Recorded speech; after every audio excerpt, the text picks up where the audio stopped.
पुराण में, स्कंद पुराण में, लिंग पुराण में, नर्मदा पुराण में, ब्रह्म वैवर्त पुराण में, कूर्म पुराण में, नारद पुराण में, अग्नि पुराण में, सारी पुराणों को उठाकर देखिए, सारी पुराणों में लिखा है शंकर भगवान को यदि हम एक लोटा जल चढ़ाते हैं तो केवल वो जल शंकर अकेले को नहीं मिलता, 33 कोटि देवताओं को भी प्राप्त हो जाता है, केवल एक लोटा जल।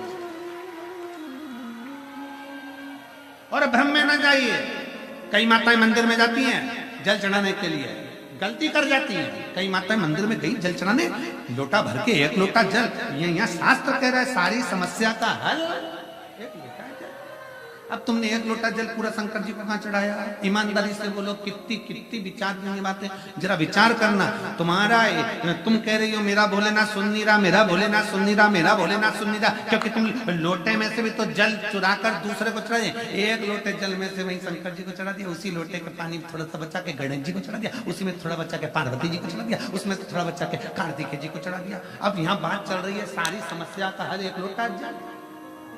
अब तुमने उसी लोटा का पानी थोड़ा सा हर हर महादेव शंभो काशी विश्वनाथ गणेश जी को हर हर महादेव, पार्वती जी को, फिर इधर कार्तिकेय जी को चढ़ा, फिर उसमें से बचा के थोड़ा सा नंदी को भी चढ़ा दो। लोटा एक देवता। शिव महापुराण की कथा कहती है शंकर को जल चढ़ाने जाना, गणेश जी महाराज को अलग से जल चढ़ाने की जरूरत नहीं है, पार्वती जी को अलग से जल चढ़ाने की जरूरत नहीं है, नंदी को अलग से जल चढ़ाने की जरूरत नहीं है, शरणानंद कार्तिकेय को अलग से जल चढ़ाने की जरूरत नहीं है। आपको पहले भी कथा में कहा था, आज फिर बताते हैं।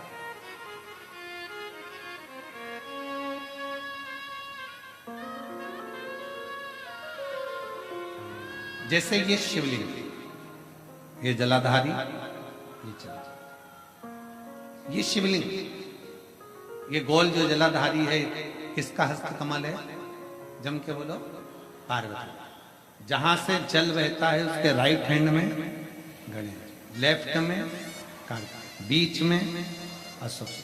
शिवलिंग के ऊपर जो जलाधारी बंदी है उसमें से बूंद बूंद पानी नीचे गिर रहा है, वो शंकर भगवान की 5 बेटी, जया, विषहरा, शामली बारी, दौतली, देव। शंकर जी की छठी लड़की अशोक सुंदरी उनके पास। ठीक है, अब तुमने जल चढ़ाया। स्कंद पुराण कहती है जहां जल चढ़ता है, जल चढ़ने के बाद जलाधारी पर गिरता है, मतलब पार्वती जी को मिल गया, जल बहते बहते अशोक सुंदरी को मिल गया, कार्तिकेय गणेश को मिल गया। फिर वही जल बहता हुआ जब बाहर निकलता है, नीचे गिरने पर जितना शिवलिंग की, अभी अभी हम सतुआ बाबा जी के आश्रम पर पहुंचे, मणिकर्णी पर।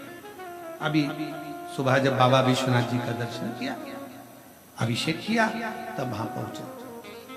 अगर आस्था चैनल वालों के पास अगर वो शिवलिंग का अगर वो फोटो हो बाबा जी के धाम आश्रम का, जहां हमने अभिषेक कर रहे थे जल चढ़, तो वहां पर पारस शिवलिंग का अभिषेक करने के बाद में नीचे जो जलाधारी है, जलाधारी में से जहां से पानी गिरता है, ये पानी जो नीचे गिर रहा है, पानी यहाँ आया और यहाँ से जो नीचे गया, मतलब जितनी परिधि मोटी है उतनी परिधि, जितना पानी यहाँ से लेके यहाँ तक जमीन पर जाता है उतनी दूरी में 64 योगनियां हैं, और फिर पानी यहाँ से जो आगे बढ़ता है वहां पर 33 कोटि देवी देवता है। मतलब एक लोटा जल सारे देवताओं को प्राप्त हो जाता है। तुम्हें अलग से गणेश जी को, अलग से किसी देवी देवता को, अलग से किसी देवता को जल की जरूरत नहीं पड़ती। तुम सोचो कि मैं गणेश जी को भी जल चढ़ा दूं, गणेश जी पास में बैठे, तुमने सोचा पार्वती जी को जल चढ़ा दूं, पार्वती जी पास में बैठी हैं, तुमने सोचा कि कार्तिकेय को जल चढ़ा दूं, ना ना, शंकर जी को चढ़ाया, सबको मिल। और छोटा सा पार्थिव शिवलिंग का निर्माण,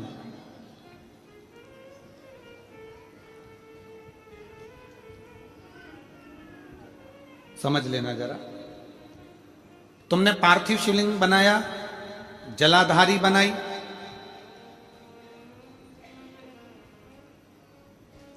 पूजन कर लो जिस दिन तुम्हारा मन करे, कोई तिथि, कोई बार, कोई दिन, कोई समय, कोई घड़ी, कोई पल, कुछ मत देखो। तुमने पार्थिव शिवलिंग का निर्माण किया,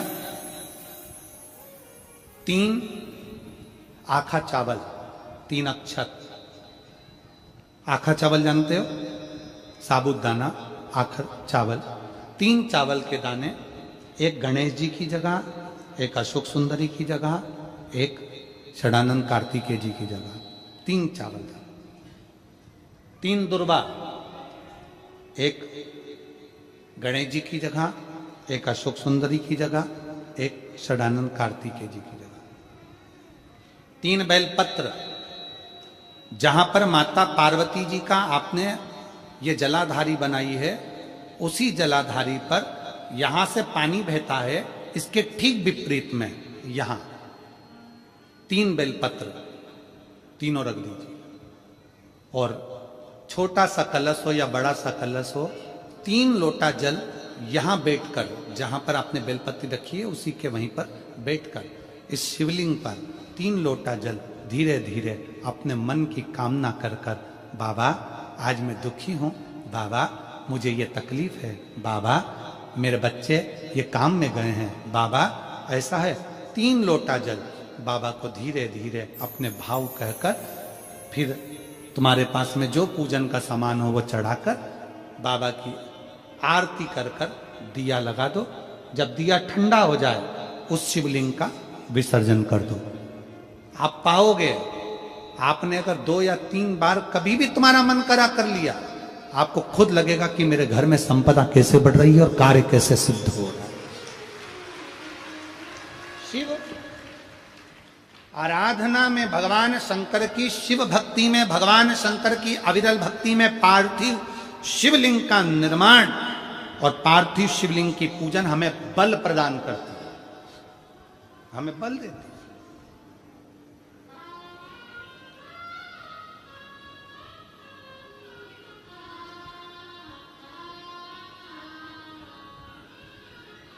माता पार्वती जी ने पार्थिव शिवलिंग का निर्माण किया।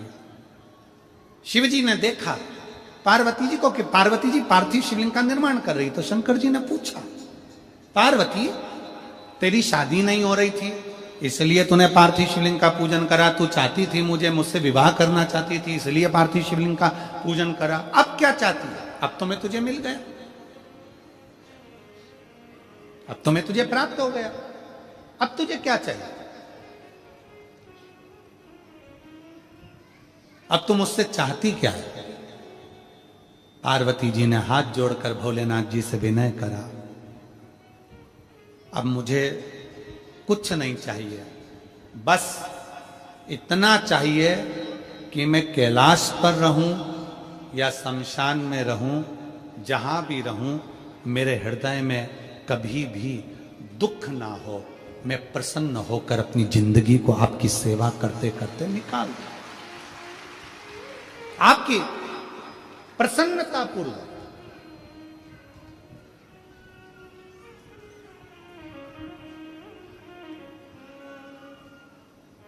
आप सबको मालूम होगा रावण क्या करता था।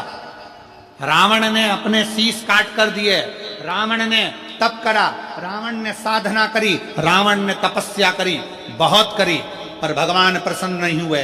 तब रावण ने आखिरी एक बिंदु अपनाया, रावण पार्थिव शिवलिंग का निर्माण करता था, पूजन करने बैठ जाता था, शंकर भगवान को आकर उसे वर देना ही पड़ता था, वर देना ही पड़ता था।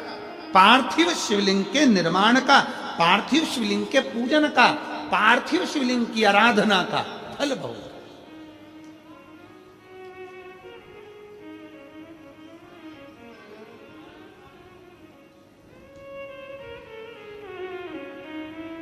कितने लोग हैं, आप लोगों ने बनाया कभी पार्थिव? बनाया, सावन में बनाते हो गुरुजी, है ना, ऑनलाइन जब पार्थिव शिवलिंग का निर्माण होता है तब बनाते हो, पर बीच में कभी तुम्हारा मन कर जाए, एकदम जब तुम्हारा मन हो।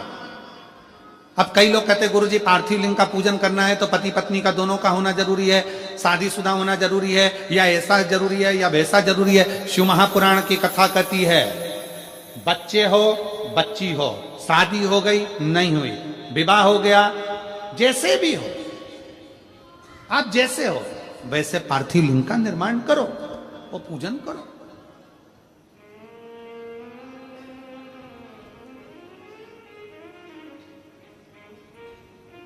वो काली मिट्टी के बनाए भोलेनाथ, चढ़ाऊं लोटा जल भर।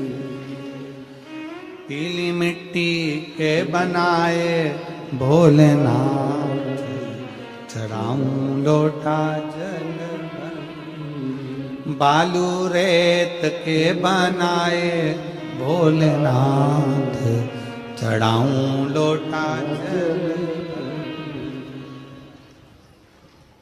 हे भोलेनाथ कृपा कर, तू करुणा, तू दया। पार्थिव लिंग निर्माण कर, पार्थिव लिंग पूजन का भी फल है। एक पत्र है,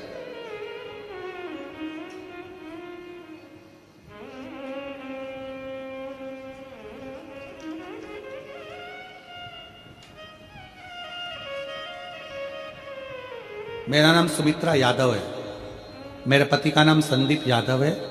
हम अंबागढ़ चौकी के रहने वाले हैं।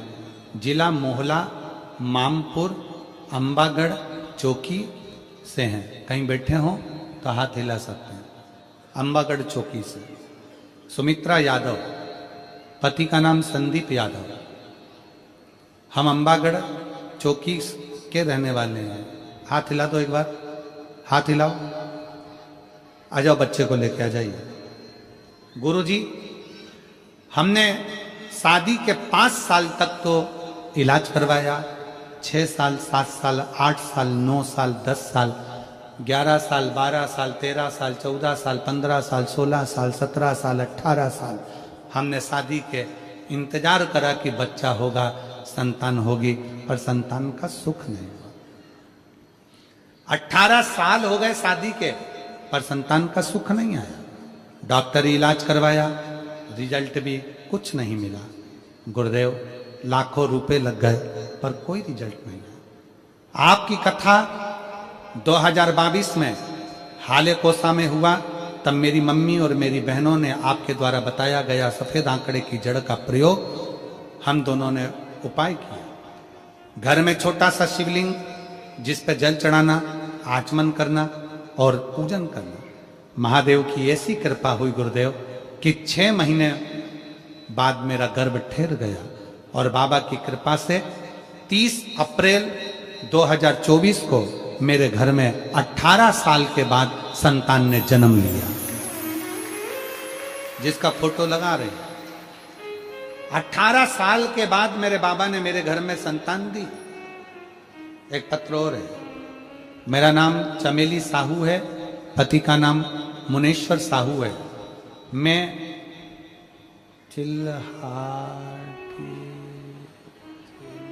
चलो पत्र पे पढ़ो तो जरा, एड्रेस पढ़ो। चलो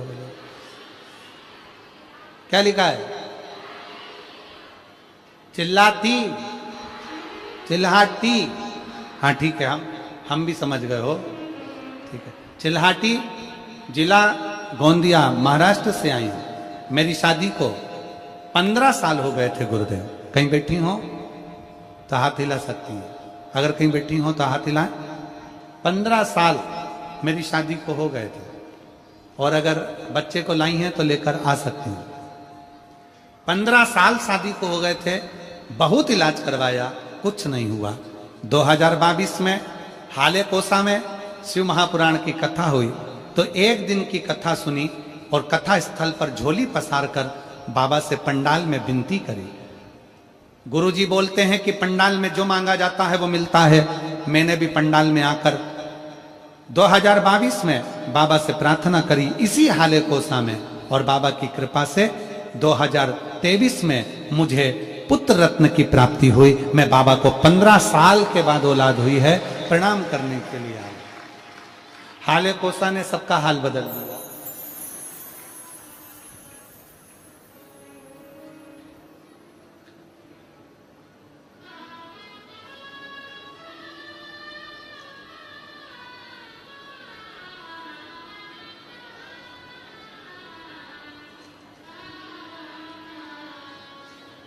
और खाली न जाता कोई दर से तुम्हारे, खाली न जाता दर से तुम्हारे मैं भी खड़ी हूँ नंदी बाहें बसा। शंभो शंभो शंभो शंभो से लगा लो गिरी जा रही हूँ उठा लो। 18 साल के बाद हुआ है। जोरदार ताली बजाकर स्वागत वंदन करें। बोले अपने दर से अब तू न डालो गिरी जा रही हूँ उठा लो।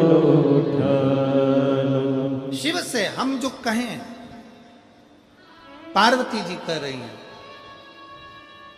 पार्वती जी निवेदन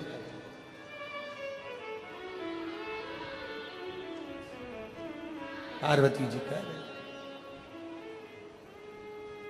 शंकर जी ने पूछा कि तुम अब शिवलिंग का निर्माण क्यों कर रही हो, किस लिए कर रही हो? बस शंकर मुझे बल दे, शिव मुझे बल दे। इधर का तो नहीं मालूम हमको, पर हमारे मध्य प्रदेश का हमको स्मरण है।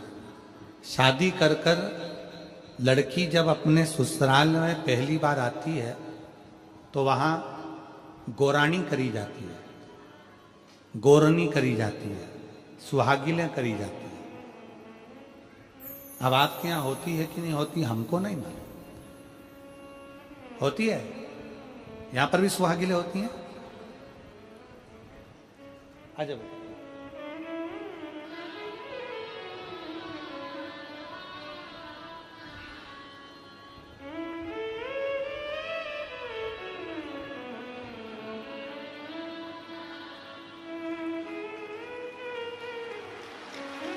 15 वर्ष के बाद हुआ है। एक बार जोरदार ताली बजाएं साधु का संभव।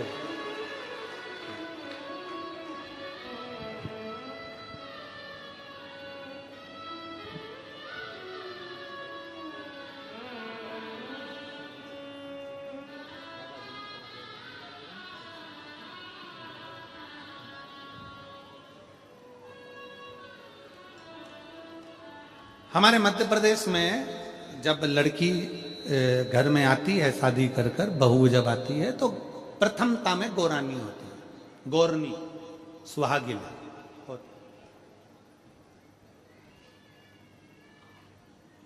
गोरनी होती है, सुहागिले होती है।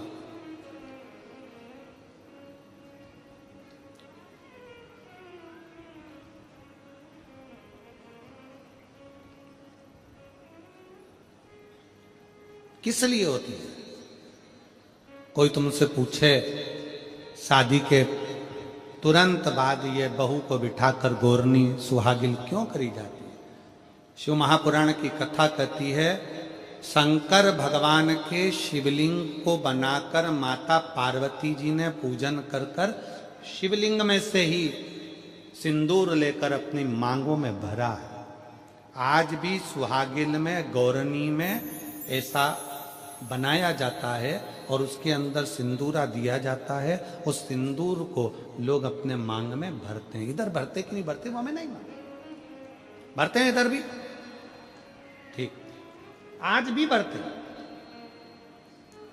कई लोग कहते हैं वो गौरनी है, कोई कहता है वो सुहागिले हैं, कोई कहता है वो गौरानी है। शिव महापुराण की कथा कहती है ये पहली पूजन मेरी माता पार्वती जी ने अखंड सौभाग्य के लिए करी थी। इसलिए आज भी पहली बार शादी करने के बाद पार्वती जी पहली बार इस पूजन को करी थी। आज भी शादी के बाद सुहागिलें घरों में होती हैं, जब बहू प्रवेश करती है उसके बाद आज भी करते हैं। ये सब पुराना है, उसको आज लोग नए में ले लें कि भाई सुहागिल है, गौरानी है। ये आजकल वो पुराना शंकर के शिवलिंग की आराधना, शंकर के शिवलिंग की पूजन, भक्ति।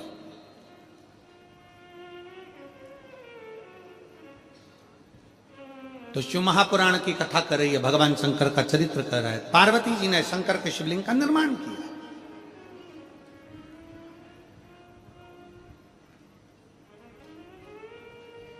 अब निर्माण करते करते जब पार्थिव लिंग का निर्माण किया जाता है, पार्थिव शिवलिंग को जब बनाया जाता है, तो पार्थिव शिवलिंग का एक नियम है, आप उसका स्मरण जरूर करें। जैसे ये थाली है, मान लो ये थाली है, आपने मिट्टी का शिवलिंग बनाया, पार्थिव शिवलिंग बनाया। कई माताओं की आदत रहती है थाली की किनोर से हाथ को पोंछकर उसको भी लेकर शिवलिंग में लगा दे। कई मेरी जीजियों की, कई मेरे जीजाओं की, कई मेरी माताओं की, कई मेरे बेटियों की, कई मेरे बेटाओं की आदत रहती है। समझ में तो आ रहा है ना कि थाली बुलवाऊं? लाओ तो थाली लाओ जरा, पूजा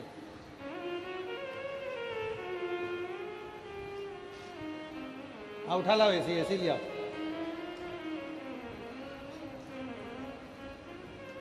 अब कई मेरी जीजियों की आदत क्या होती है, पार्थिव शिवलिंग का निर्माण करेगी, मिट्टी इसमें भर लेगी, सब कुछ कर लेगी। आप मिट्टी इसमें मिलाओ, मिट्टी मिलाने के बाद में आप उसका पार्थिव लिंग का निर्माण भी कर लो, मना नहीं है। पर निर्माण करने के बाद में जब पार्थिव शिवलिंग का निर्माण कर लो, उस समय पर हाथ को इस तरह से पोंछ कर फिर शिवलिंग में उस माटी को लगाना, यह श्रेष्ठता नहीं है।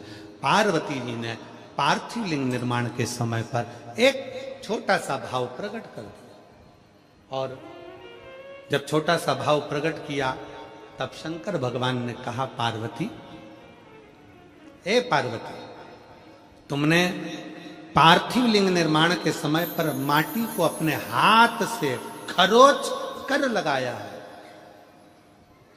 तो तुम्हें भी संतान की जो प्राप्ति होगी वो शरीर के उपटन से ही होगी, संतान की प्राप्ति।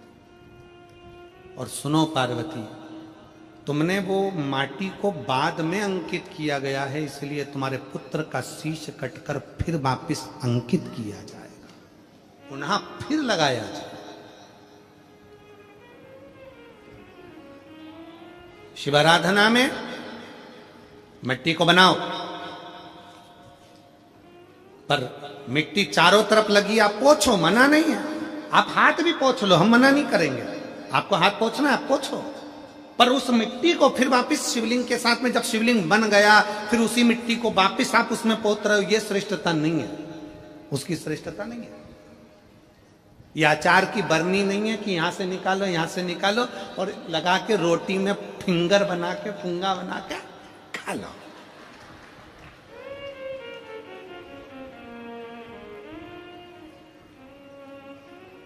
समझ में आया कि नहीं आया?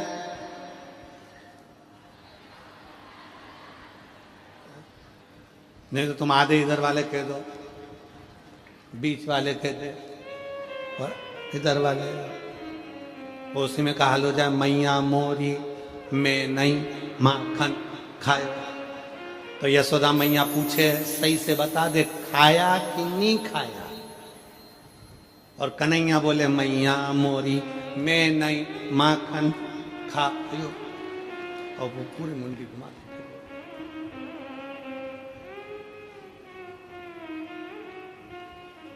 आप निकालो, मना नहीं है। मिट्टी का पार्थिव शिवलिंग बनाया, थाली की मिट्टी साफ करी, साफ कर कर आपने किन्नौर पे झड़ाया, हमें मना नहीं है, पर ये मिट्टी वापिस शिवलिंग में नहीं लगा, ये मिट्टी फिर अलग से रख दीजिए। उस मिट्टी का भले फिर आप नंदी बना लो, उस मिट्टी का आप दूसरा कोई सखी बनाना है, नंदी बनाना है, कुछ बनाना हो, सांप बनाना हो, सब कुछ बनाओ, हमें मना नहीं, पर शिवलिंग की जो आकृति है उसमें फिर ये मिट्टी का प्रयोग नहीं हो। पार्थिव पार्थिव है।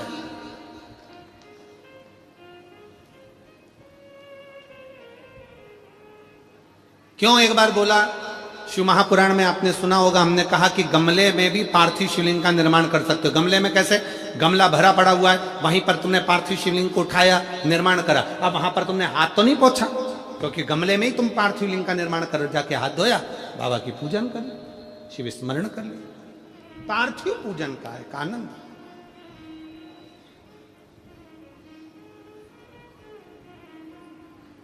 शिव तत्व कह रहा है, भगवान शंकर का चरित्र कह रहा है, शिव महापुराण की कथा कर रही। पार्वती तुम पार्थिव लिंग का निर्माण क्यों करी हो? तो पार्वती जी ने कह दिया केवल आपसे बल मांगने के लिए, आपसे बल। ठीक,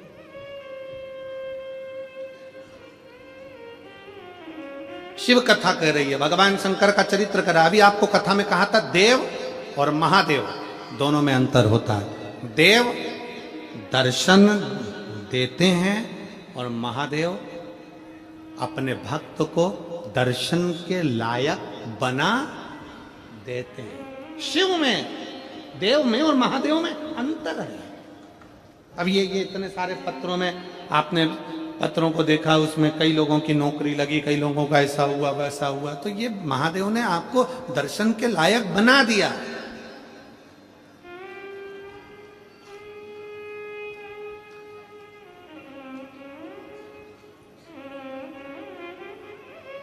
दिल से, हृदय से शिव की भक्ति का स्मरण होना चाहिए। जैसे आप कहीं पर भी रहो, मन से जहां भगवान शंकर है उनका स्मरण करते रहो। कोई जाए जो काशी में मेरा पैगाम ले, कोई जो काशी में मेरा पैगाम ले जा। ये कहना डम रूमाले से तुम्हारी याद आती है, ये कहना रुआले से तुम्हारी याद आती है। मैं खुद तो आ नहीं सकता, मेरा पैगाम ले जाना। मैं खुद तो आ नहीं सकता, मेरा पैगाम ले जाना। कोई जाए जो काशी में मेरा पैगाम ले जाना। जहां रहो, जैसे रहो, जिस हाल में जहां बैठे हो वहां शिव की भक्ति का स्मरण करो।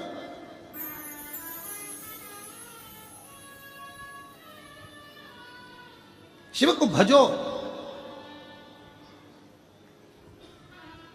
ग्रंथ, संत और भगवान तीनों को पकड़ने का प्रयास करो। क्या क्या? सब बोलो। ग्रंथ, संत और भगवान। ग्रंथ, शिव महापुराण, जहां कहीं हो शंकर की कथा अगर कहीं नजदीक में हो तो उसको सुनने का प्रयास करो। सुनो, ग्रंथ को अपने अंदर उतारने का प्रयास करो। ग्रंथ को पकड़ो।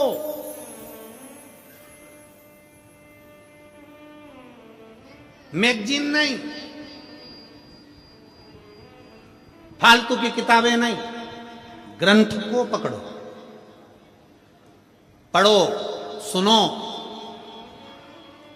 अध्ययन करो। शिव महापुराण को पढ़ो, गीता प्रेस गोरखपुर की, अध्ययन करो। किसी और वाला महाराज झूठ तो नहीं बोल रहा।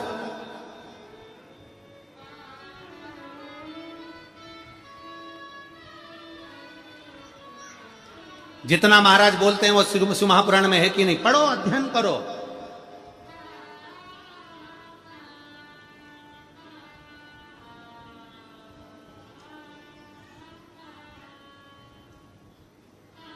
ग्रंथ पकड़ो।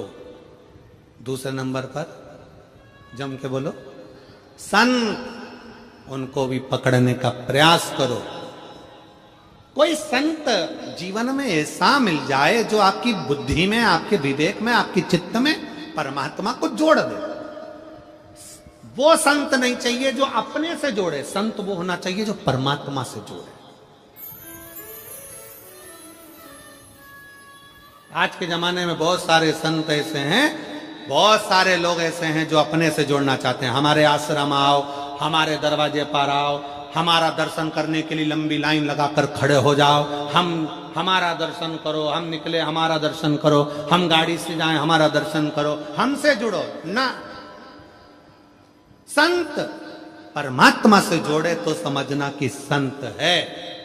जो खुद से जोड़ रहा है वो कभी संत नहीं हो सकता, वो केवल एक दिखा, केवल परमात्मा से जोड़े तो संत है। 3 पकड़ना है हमको, 3। पहले नंबर पर ग्रंथ, दूसरे नंबर पर संत।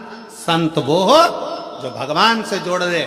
जाओ शंकर के मंदिर में एक लोटा जल चढ़ाओ, जाओ शिव की आराधना करो, जाओ शंकर की भक्ति करो। क्यों फालतू का समय बर्बाद करते हो? शिव की आराधना करो, शिव तत्व को जानो।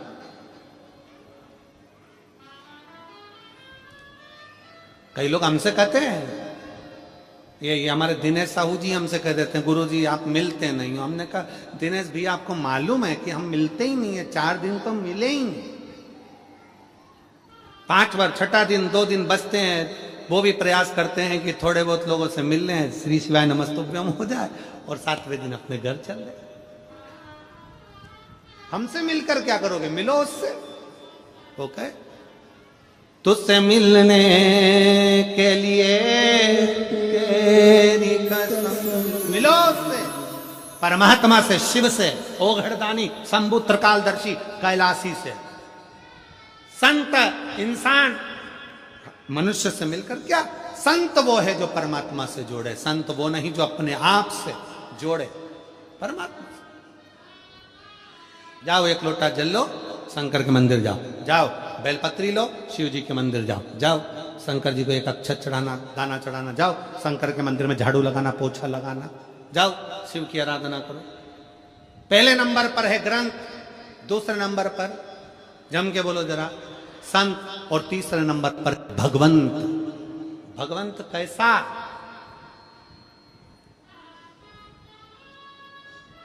भगवंत कैसा?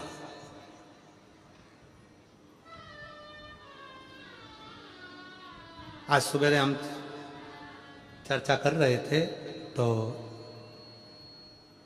कृष्णा जो हमारे बच्चे हैं सेवा में, वो कृष्णा हमारे कक्ष में, सेवा कक्ष में आया, जहां पर हम भगवान शंकर और ठाकुर जी का, शालिग्राम जी की पूजन कर रहे थे। हम उसको बोले, आशीष भी बैठे थे वहीं पर, तो हम उनको बोले कि तुम्हें देखकर परमात्मा की अगर याद आ जाए तो समझ लेना कि तुम भगवंत हो। तुम्हें देखकर परमात्मा की याद। हमने कृष्णा से कहा कि तुम भगवान की भक्ति करते हो तो कई बार तुम भक्ति में डूबते हो, भजन में डूबते हो, तो लगता है कि श्याम बाबा के दर्शन हो गए। कोई देवी जी की आराधना करने वाली कोई जीजी होती है, माता की इतनी आराधना करती है कि उनको देखो तो ऐसा लगता है कि माँ जगत जननी के दर्शन हो गए। कोई राम जी की आराधना में कोई साधु सन्यासी डूबा रहता है तो उसको देखकर लगता है कि राम जी के दर्शन हो गए। कोई कृष्ण की भक्ति में इतनी डूबी रहती है, इतना डूबा रहता है कि उसकी भक्ति को देखकर लगता है कि कृष्ण के दर्शन हो गए। कोई दिन रात शिव की भक्ति में डूबा रहता है, उसका मुख देख लो तो लगता है कि शंकर के दर्शन हो गए। भगवान, मां कर्माबाई का एक चरित्र आता है। एक संत ने कर्माबाई से कह दिया कि भूख लगी है, कर्मा भोजन दे दो। कर्माबाई अंदर से आई, खिचड़ी दी, संत ने उसे फेंक दिया। संत ने फेंका, कर्मा ये खिचड़ी? हाँ। स्नान हो गया? नहीं। संध्या हो गई? नहीं। पूजन हो गई? नहीं। स्नान भी नहीं करा? नहीं। संध्या भी नहीं करी? नहीं। पूजन भी नहीं करी? नहीं। और ऐसे खिचड़ी बना के भगवान को भोग लगा दी? हाँ। खिचड़ी को फेंक दिया संत ने। कर्मा, भगवान को अगर भोग लगाना है तो स्नान कर, पूजन कर, संध्या कर, मैं पाठ बता रहा हूं, मंत्र बता रहा हूं, सारा तप बता रहा हूं, वैसा कर, उसके बाद खिचड़ी बना, फिर भगवान को भोग लगा। कर्माबाई ने आज सुबेरे से वही काम किया जो संत ने बताया था। कर्माबाई सुबेरे से स्नान करी, पूजन करने बैठी, घर को लीपन पोतन, पूजन अर्चना, संध्या आराधना करते करते दोपहर की 2 बज गई। भगवान जगन्नाथ जी 3 बार आके चले गए। कर्मा खिचड़ी बनी क्या? कर्मा खिचड़ी बनी क्या? कर्माबाई बोले पहले संध्या कर लूं, पूजन कर लूं, मंत्र जप लूं, माला जप लूं, पूजन आराधना करूं, तब तो खिचड़ी बनाऊं। अभी नहीं बनी। 2 बज गई, 3 बज गई, 4 बजे कर्माबाई ने खिचड़ी बनाई। जगन्नाथ जी भोजन करने आए। कर्माबाई ने खिचड़ी परोसी तो जगन्नाथ जी ने पूछा, री कर्मा, रोज तो जल्दी खिचड़ी बना लेती थी, आज ऐसा क्या हो गया? कर्मा बोली, एक संत आए थे, वो मुझे पूरा विधान बता के चले गए कि ऐसे पाठ करना, ऐसे पूजन करना, ऐसे मंत्र बोलना, ऐसे नहाना, स्नान करना, फिर संध्या करना, फिर खिचड़ी बनाना, इसीलिए देरी हो गई। हाँ। जगन्नाथ जी ने पूछा वो संत गया कहाँ? कर्माबाई बोली इधर गया। जगन्नाथ दौड़ कर गए संत के पीछे और एक धर के दिया उसकी पीठ पे। संत पड़ा चित्ता। संत चिल्लाकर बोला, कौन? जगन्नाथ जी बोले, तेरा बाप। कौन? तेरा बाप। कौन बाप? तो क्या? जगन्नाथ। उसने जो पलट कर देखा, जगदीश आप? प्रभु कैसे आना हुआ? आज तक जिंदगी में कभी दर्शन नहीं मिला प्रभु, आज मिल गया। कैसे आना हुआ? मैंने कौन सा पुण्य करा? जगन्नाथ जी बोले, पुण्य मुण्य नहीं करा, खिचड़ी को 4 बजा दिया। कर्माबाई को ऐसा विधान बता के आया, वो पूजन में लग गई। पूजन में लगते लगते खिचड़ी 4 बजे बनाई। जब तक मैं कर्माबाई के हाथ की खिचड़ी नहीं खा लेता, 56 भोग नहीं खाता हूं, इसलिए 4 बजे खिचड़ी मिली, मेरा पेट नहीं भराया। तेरे चक्कर में आज भूखा रह गया। क्या करना है प्रभु? जगन्नाथ जी ने बोला, कर्माबाई को बोल के आज जैसी बनाती थी वैसी बना, तेरा मन पड़े वैसे बना, पर जैसी बनाती थी वैसी बना। ना कुछ भी कर, पर खिचड़ी बना। जा बोल। संत जाके कर्माबाई के चरण पकड़ लिए। अरे ओ कर्मा, मेरी पूरी अवस्था निकल गई, बाल सफेद हो गए, पर आज तक भगवान के दर्शन नहीं हुए। तेरी खिचड़ी के चक्कर में जगन्नाथ जी मिल गए। तेरी खिचड़ी के चक्कर। कर्मा, तेरी खिचड़ी के चक्कर में जगन्नाथ जी का दर्शन हो गया, जगदीश का दर्शन हो गया, जगन्नाथ स्वामी का दर्शन हो गया। अब संत क्या करते? जगन्नाथ जी के मंदिर नहीं जाते, संत कर्माबाई के घर के सामने से निकल कर जाते, कर्माबाई का मुख का दर्शन कर लेते। एक भगवंत के मुख का दर्शन करना भी भगवान के दर्शन के बराबर है।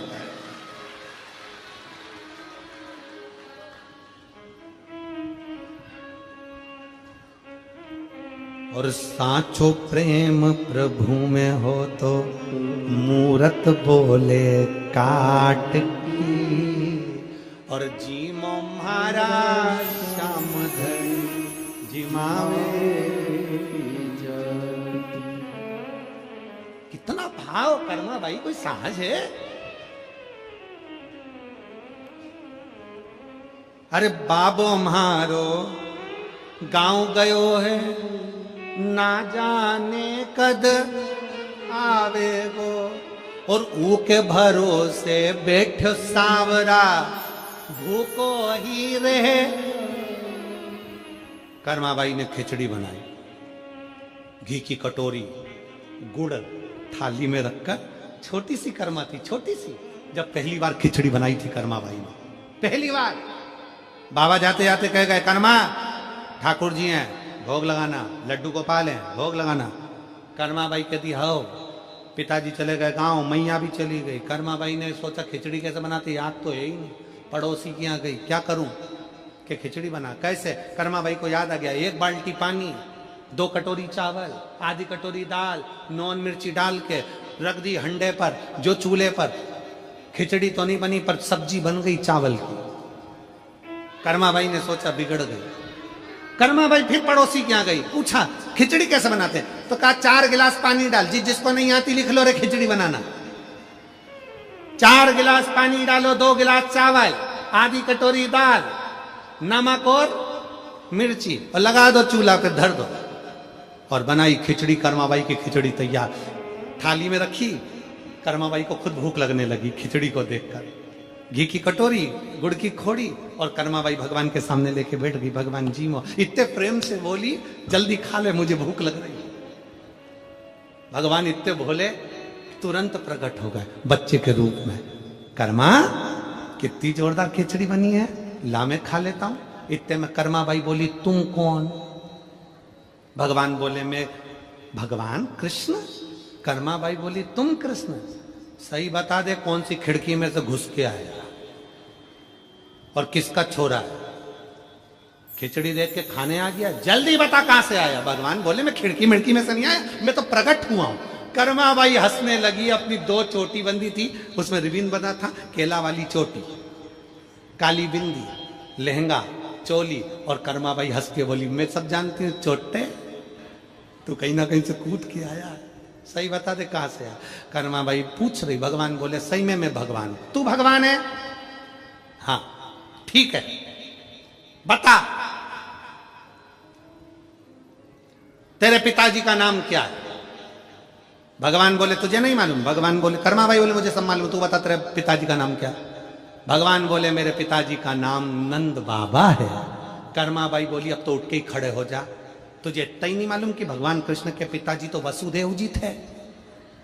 भगवान कृष्ण ने मन में सोचा, कहां 2 बाप के चक्कर में पड़ा। बाप एक होता तो अच्छा रहता, खिचड़ी तो मिल जाती, यहां तो बाप भी 2 है। भगवान बोलने लगे, दूसरा प्रश्न कर ले। कर्माबाई बोली, बता तेरी माँ का नाम क्या? अब भगवान ने सोचा, जब पिताजी का नाम वसुदेव बताया होगा तो माता का नाम देवकी बताया होगा। भगवान ने कह दिया, मेरी माँ का नाम देवकी है। कर्माबाई बोली, अब तो उठ ही जा, बिल्कुल उठ खड़े हो जाए यहां से। तुझे इतना ही नहीं मालूम कि भगवान कृष्ण की माँ का नाम तो यशोदा है? भगवान मन में सोचे, बाप 2 थे, माँ 3 थी।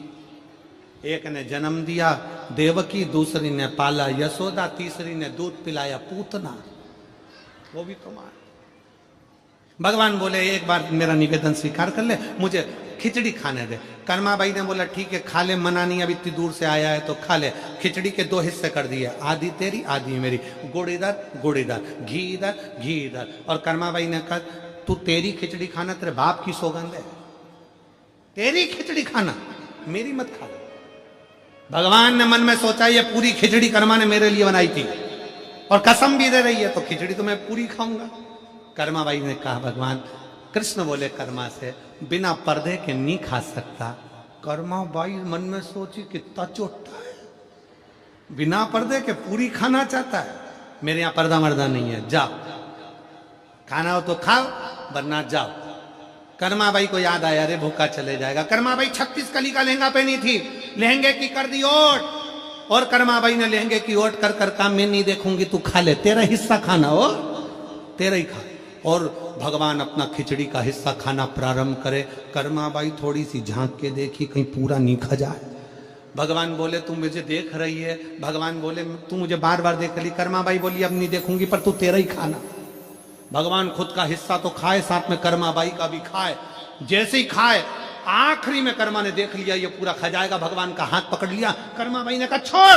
भगवान के नहीं छोड़ू। कर्माबाई ने हाथ खींचा ठाकुर जी का और अपने मुख में जगन्नाथ का हाथ अपने मुख में रख लिया। भक्ति कर्माबाई जैसी,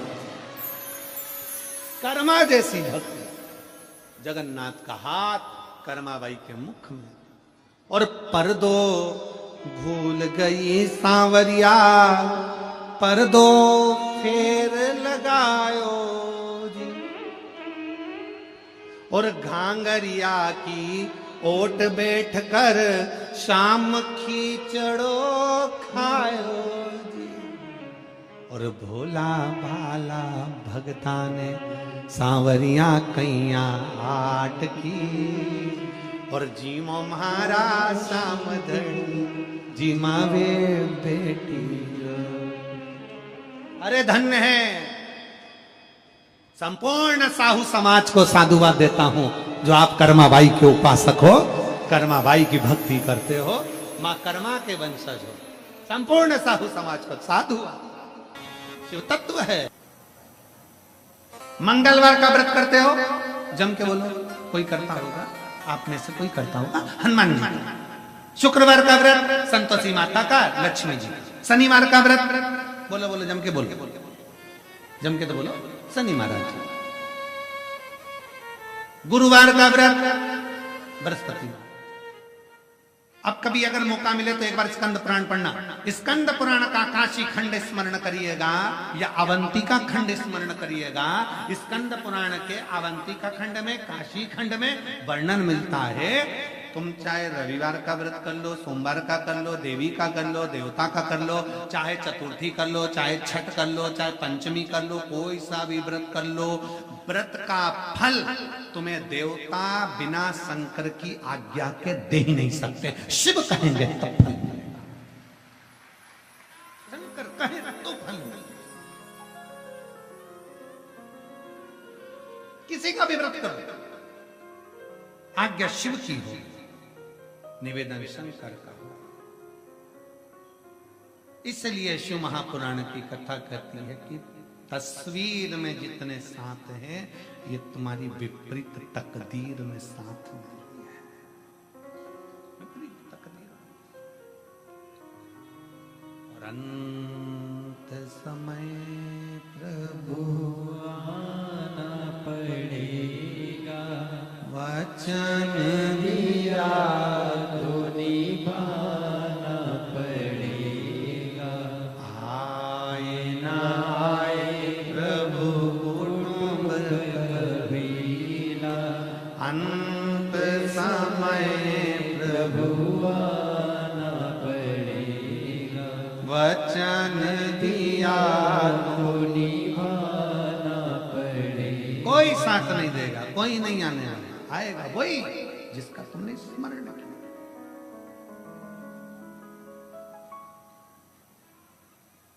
स्वयं को लड़ना है, स्वयं को आगे बढ़ना है, स्वयं के लिए अग्रणी होगा।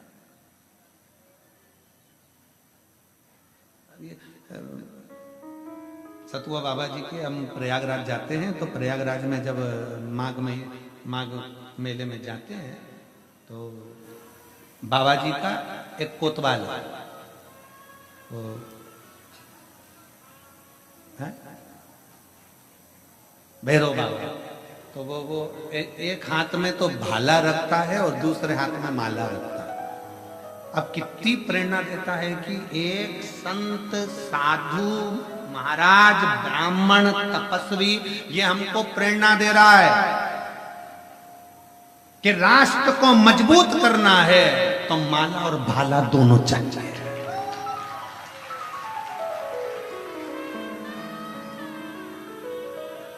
उनको देखकर प्रसन्नता होती है। संत प्रेरणा दे रहे हैं कि माला और भाला की जरूरत है, समय आने पर माला की जरूरत है राष्ट्र के लिए, और वक्त पड़ने पर भाले की जरूरत है राष्ट्र की रक्षा के लिए। माला और भाला दोनों साथ देता है और दोनों का क्रम है अपना अपना, दोनों का क्रम।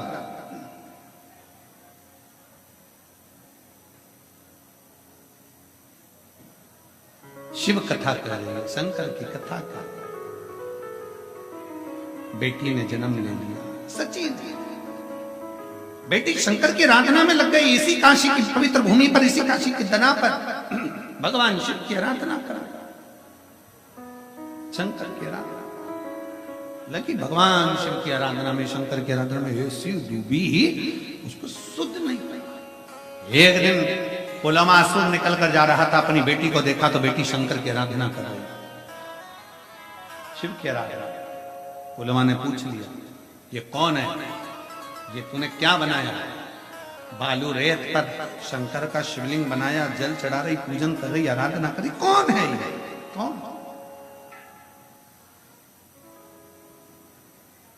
कौन है ये? सची देवी के मुख से कोई शब्द नहीं निकला, सची के मुख से कोई शब्द, कोई शब्द। पूछा, तेरा भाग्य बनाने वाला तुम मैं हूं, तू मेरी बेटी, तू मेरी पुत्री है, तेरा भाग्य बनाने वाला मैं हूं।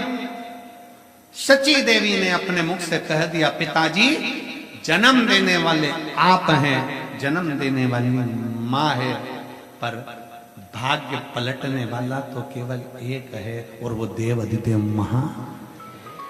कैसे पलटेगा? कब एक पत्र है।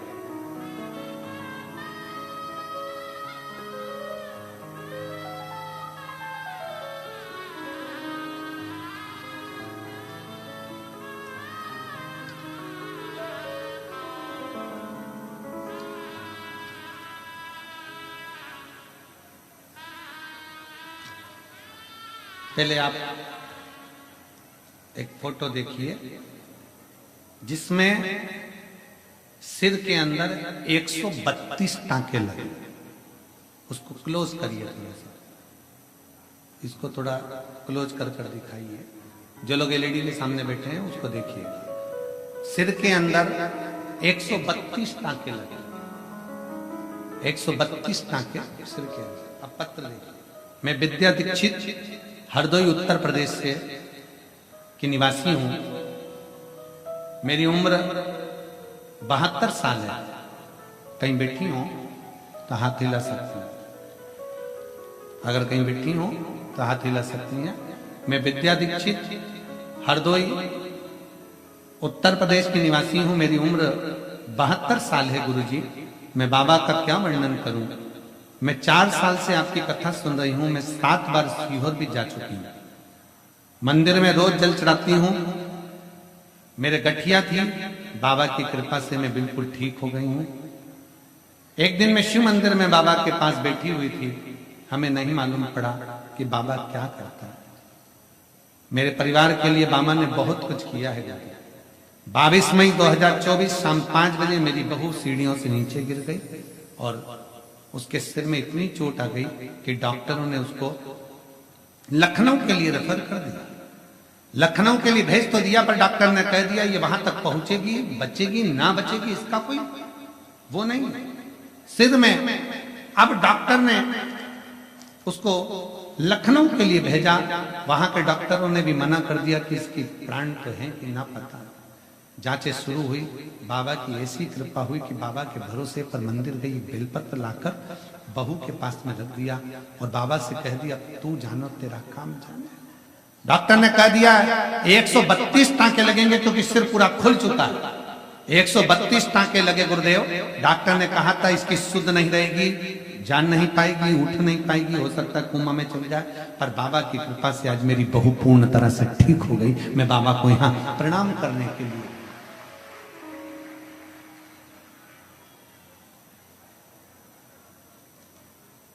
एक लाइन बहुत अच्छी लिखी है, नई लाइन है। हम लोग इसका जब जब हमने ठोकर खाई तूने आकर संभाला, बाबा तेरा खेल निराला, बाबा तेरा खेल निराला।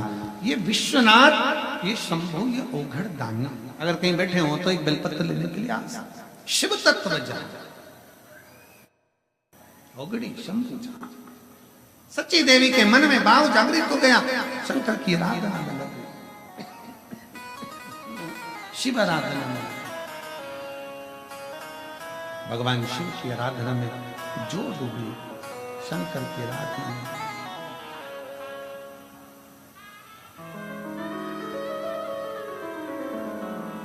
सच्ची देवी जैसे ही शिव की आराधना में डूबती है, भगवान शंकर की आराधना में लगती है। और होना चाहिए।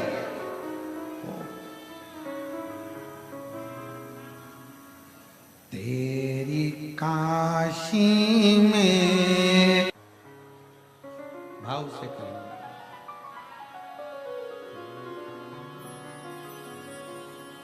श्री शिवाय नमस्तु। श्री शिवाय नमस्तु। श्री शिवाय नमस्तु।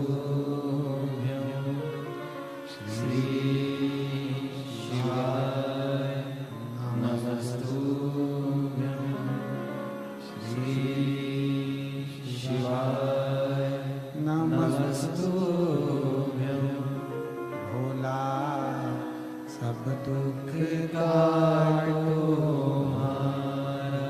ओ भोला सब दुख काटो श्री शंकर जपूं तेरी माला, भोले बाबा जपूं तेरी माला, भोला सब दुख काटो माँ। ओ भोला सब दुख काटो माँ। वेश मंगल मंगलकारी, वेश मंगल मंगलकारी,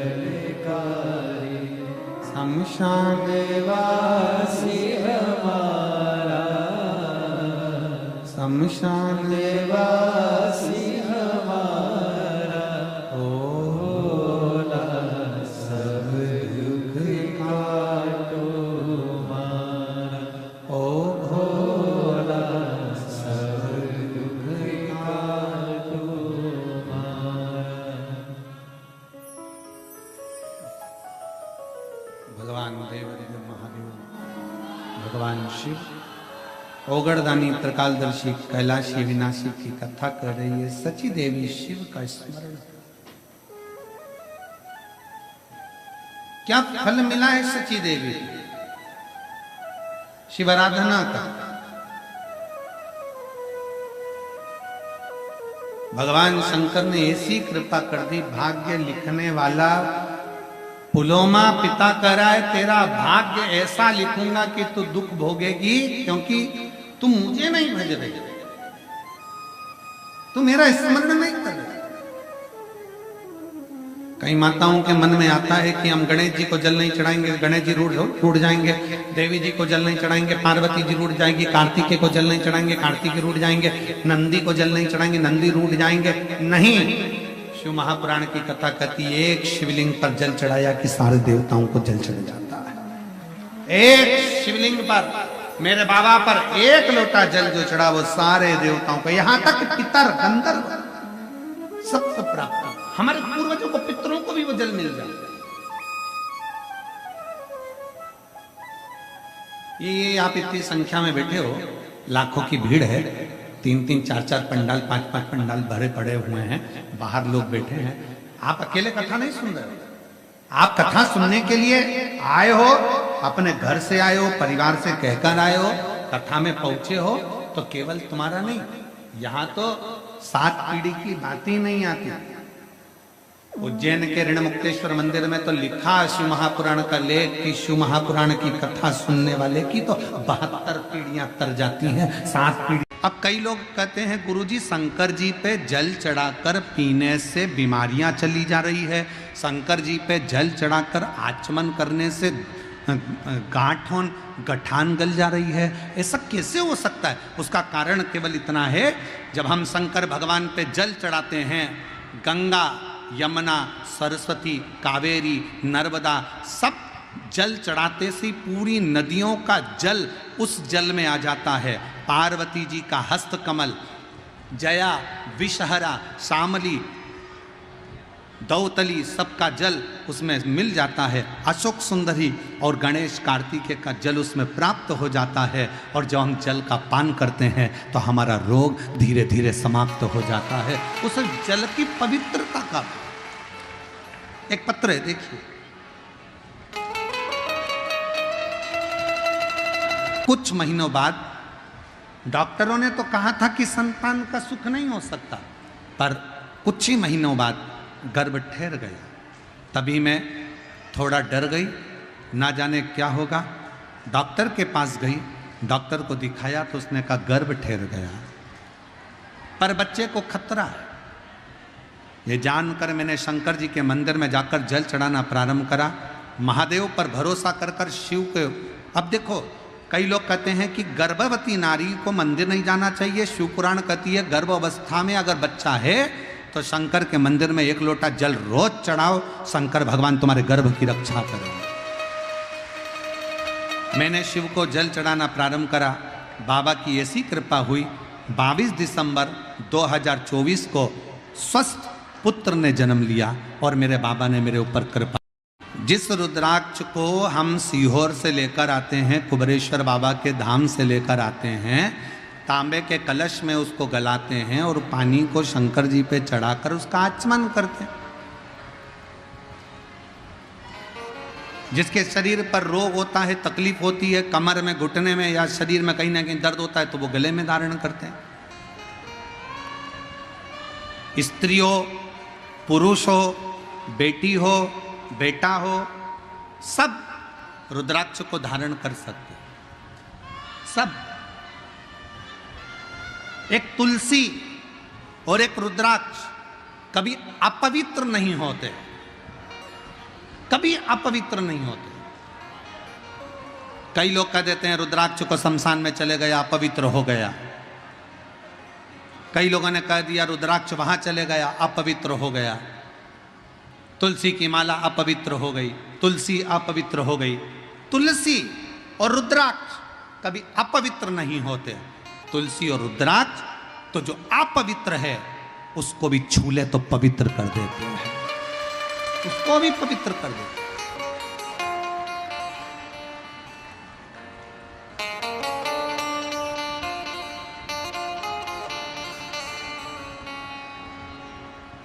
सीहोर में जिस रुद्राक्ष को आप लोग लेकर आते हो, वहां से झोली पसार कर, मांग कर, कंकर शंकर की भूमि पर पहुंचकर रात्रि विश्राम कर कर सुबह बाबा से जल चढ़ाकर प्रार्थना कर कर रोग मुक्ति के लिए लोग, शरीर कष्ट से निवारण के लिए लोग रुद्राक्ष लेकर आते हैं। रुद्राक्ष,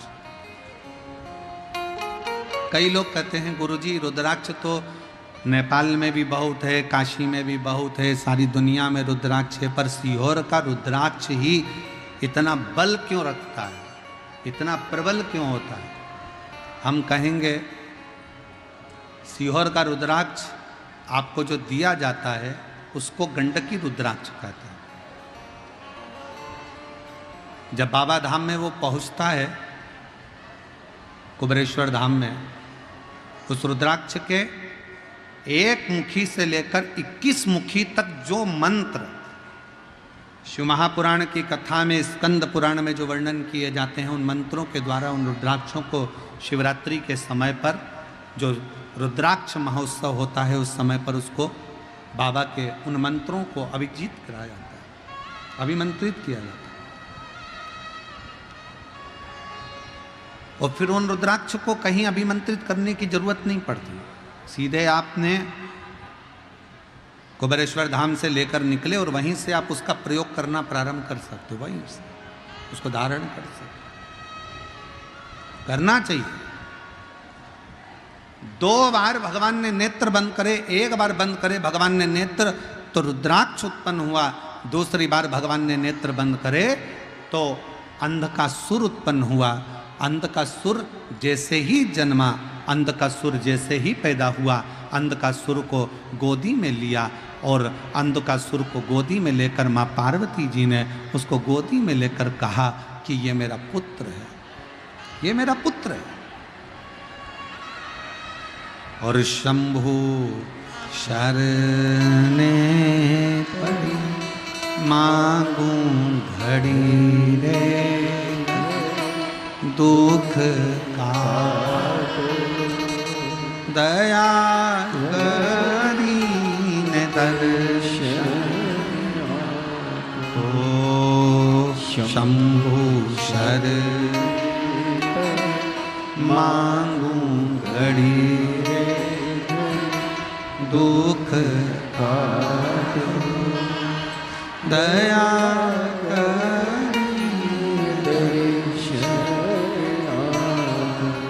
पार्वती जी गोदी में लेकर उसको एक पुत्र का भाव देने लगे। पार्वती जी ने उसको गोदी में लिया और अपना बेटा मानने लगे। और शिव जी कह रहे हैं पार्वती सुनो, इस अंधकासुर को समुद्र में डाल दो, फेंक दो इसको समुद्र के अंदर। पार्वती जी बोली प्रभु आपके नेत्र बंद करने से रुद्राक्ष का पौधा उत्पन्न हुआ, रुद्राक्ष उत्पन्न हुआ, उसको तुमने अपने गले में धारण कर लिया। रुद्राक्ष का पौधा उत्पन्न हुआ, रुद्राक्ष उत्पन्न हुआ तो तुमने उसको अपने गले में धारण कर लिया। और नेत्र बंद करने से जो अंधकासुर उत्पन्न हुआ उसको समुद्र में फेंकने की बात कहते हो, समुद्र में डालने की बात कहते हो। ये कहां की रीति है? शिव जी कह रहे हैं पार्वती सुन, इस रुद्राक्ष को जिसको मैंने प्रकट किया कलयुग में, कलिकाल में, जिस रुद्राक्ष को मैंने नेत्र बंद कर कर खुद ने प्रकट करा, इस अंधकासुर को मैंने प्रकट नहीं किया। ये अंधकासुर तो तुमने आंखों पर हाथ रखा, नेत्र मेरे बंद करे, अपने हाथों से जब तुमने नेत्र बंद करे तब जाकर जो बालक प्रकटा वो अंधकासुर हुआ। इसको मैंने प्रकट नहीं करा है। जब किसी व्यक्ति के नेत्र दबाए जाते हैं तो उसमें से आंसू निकलना प्रारंभ हो जाते हैं। बहुत देर तक नेत्र को जब दबा कर रखोगे, बहुत तेज दबाओगे तो आंख में से आंसू निकलेगा। वो आंसू आंखों से रोया हुआ आंसू नहीं है, वो आंसू आंखों से खुशी का आंसू नहीं है, वो आंसू तो उसको कष्ट मिला तो निकला। भगवान शंकर कहते हैं मैंने रुद्राक्ष को स्वयं अपने अश्रु से, खुशी के अश्रु से, प्रेम के अश्रु से अपना पुत्र मानकर उसको प्रकट किया है जो जनमानस का कल्याण करेगा, जो पूरे जगत का, पूरे जनमानस का कल्याण करेगा, पूरे जगत का कल्याण करेगा। वासु पूरे जगत का कल्याण करने वाला है। वह रुद्राक्ष पूरे जगत का कल्याण करने वाला है। और ये अंधकासुर जो पैदा हुआ है, ये अंधकासुर जगत का कल्याण नहीं करेगा, जगत को कष्ट देगा। और केवल जगत को कष्ट नहीं देगा, अपने माँ बाप को भी कष्ट देगा।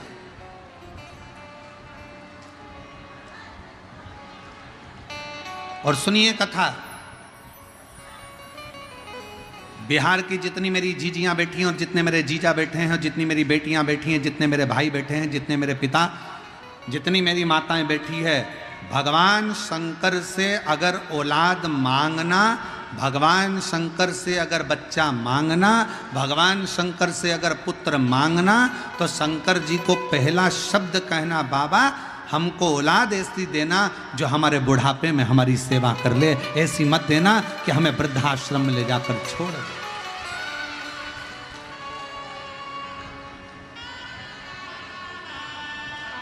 ऐसी औलाद नहीं चाहिए।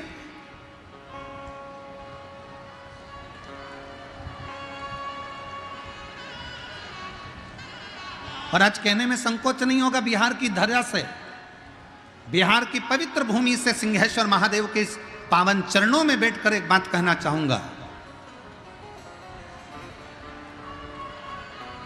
कहीं तुम्हें दान देने की जरूरत नहीं है। अगर तुम अपने माँ बाप को पेट भरकर भोजन करा रहे हो और उनकी सेवा कर रहे हो तो कहीं दान देने की जरूरत नहीं। कहीं दान देने की जरूरत नहीं। अगर आप अपने माँ बाप का पेट भर रहे हो, माँ बाप को अच्छे से रख रहे हो, अपने बुजुर्ग माँ बाप की सेवा कर रहे हो, उनको दवाई दिला रहे हो, उनकी बुढ़ापे में अगर आप सेवा कर रहे हो तो समझ लेना तुम्हें कहीं दान देने की जरूरत नहीं है। तुम अपने माँ बाप के चरणों में सेवा में उस दान को लगाओ, अपने माता पिता के सेवा में लगाओ।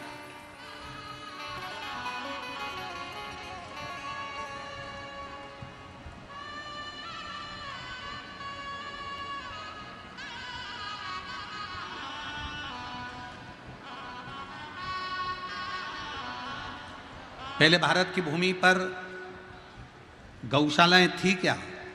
जम के बोलो। पहले भारत की भूमि पर गौशाला नहीं होती थी।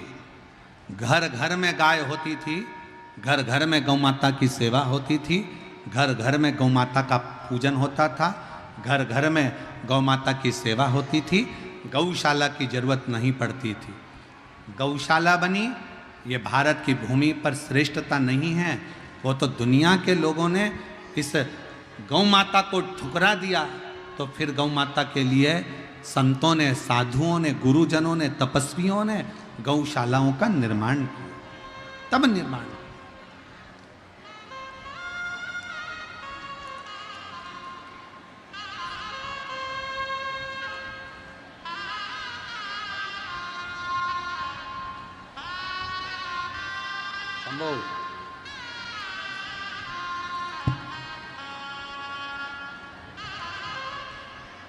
शंभो।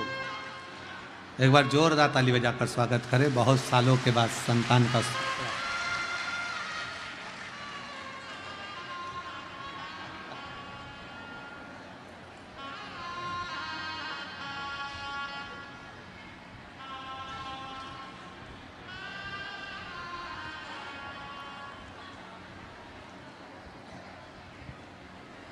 पहले गौशाला नहीं होती थी, पहले घर घर में गौ माता की सेवा होती थी।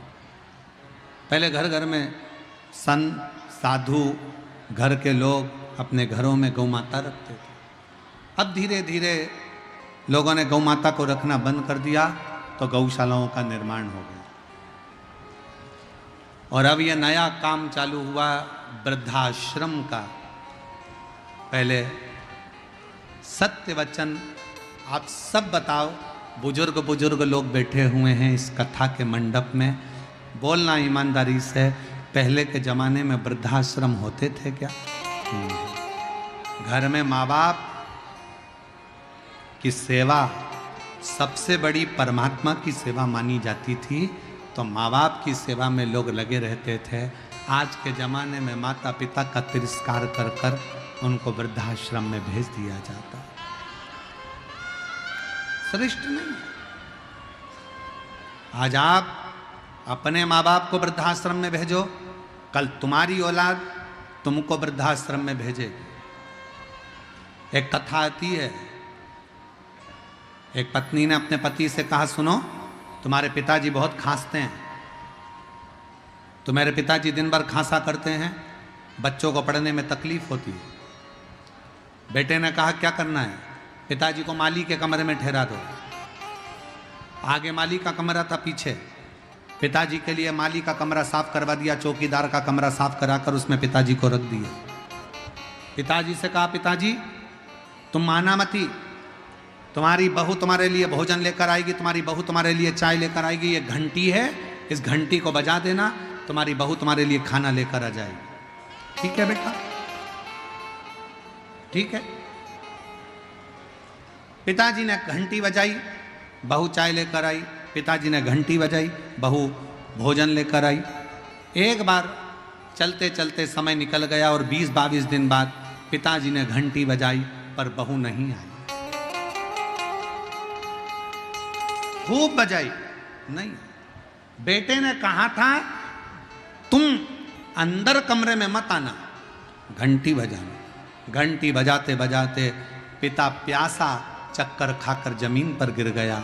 शाम को ऑफिस से बेटा आया, उसने अपनी पत्नी से कहा, क्यों पिताजी को चाय भोजन पानी दिया, क्यों उन्होंने घंटी नहीं बजाई? उनके पास रखा होगा, उन्होंने घंटी नहीं बजाई, उनके पास रखा होगा।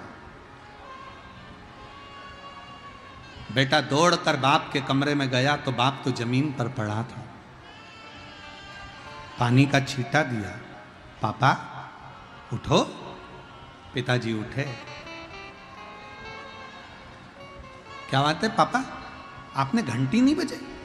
पिताजी बोले, घंटी तो खूब बजाई, पर मुझे लगता है कि घंटी के तार को उंदरा ने, चूहे ने कतर दिया, घंटी बजती नहीं है। पिताजी को बेटा पानी पिलाता और पिताजी के प्राण छूट गए। अंतिम संस्कार किया गया। 13वें के दिन, 10वें के दिन घर की सफाई होने लगी। घर में 2 बेटे थे।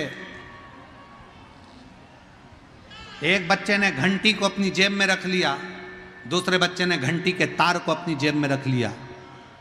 माँ ने झाड़ू लगाते लगाते पूछा, ये क्या कर रहे हो? बच्चे कहते हैं, मम्मी जैसे आपने दादाजी के लिए घंटी लगाई थी वैसे ही हम आपकी घंटी लगाएंगे, इसलिए तैयारी कर कर अभी रख रहे हैं। ये तैयारी कर कर हम रख रहे हैं। जो तुमने किया वो करेगा। भारत की भूमि पर यह वृद्धाश्रम ठीक नहीं है। अपने माँ बाप की सेवा करो। फिर निवेदन है, कहीं दान देने की जरूरत नहीं है। अगर तुम अपने माँ बाप को पेट भर कर भोजन करा रहे हो, उनकी दवाई करा रहे हो, उनकी सेवा कर रहे हो, तो कहीं दान करने की जरूरत नहीं है। तुम अपने माँ बाप की सेवा में लगा दो उसको, अपने माता पिता की सेवा, उनकी चाकरी में कुछ अच्छा कर लो अपनी जिंदगी में कुछ। और मत बुरे कर्म कर बंदे, वरना पछताएगा। भगवान की आंखों से तू बच नहीं पाएगा, तू बच नहीं पाएगा। अरे ओ अज्ञानी मत करना दानी, अरे ओ अज्ञानी मत करना दानी। तेरे कर्म का फल भी तू ही पाएगा, जैसा किया तूने तेरे आगे आएगा। मत बुरे कर्म कर बंदे, वरना पछताएगा। भगवान की आंखों से तू बच नहीं पाएगा, तू बच नहीं पाएगा। अरे ओ अज्ञानी मत करना। शिव जी कह रहे हैं, पार्वती ऐसा पुत्र नहीं चाहिए जो संसार को कष्ट दे, ऐसा पुत्र नहीं चाहिए जो माँ बाप को कष्ट दे। भगवान से अगर संतान मांगना, भगवान से अगर औलाद मांगना तो कहकर मांगना, भगवान ऐसी संतान देना जो हमारे बुढ़ापे में हमारी सेवा करे और संसार में आकर कुछ अच्छा कर्म कर कर अपने जीवन को आनंदित करे, श्रेष्ठ कर्म।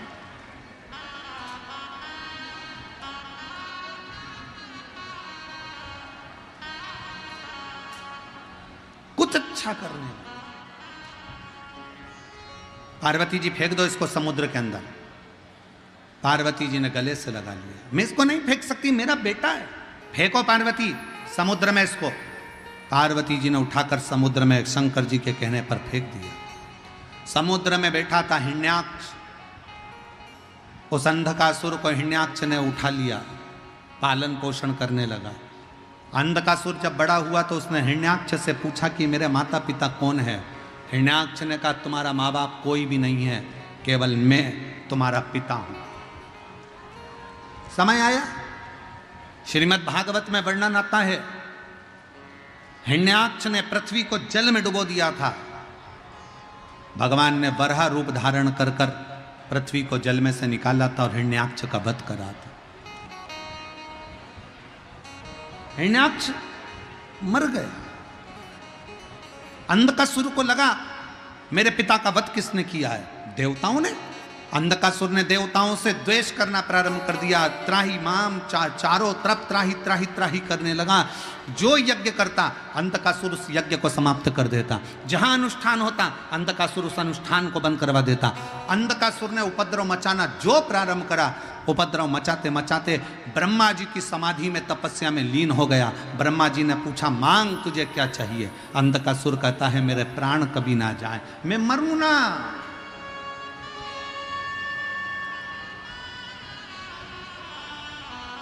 और ये आज की रीत नहीं है, पुराने समय से रीत चली आ रही। कोई मरना ही नहीं चाहता।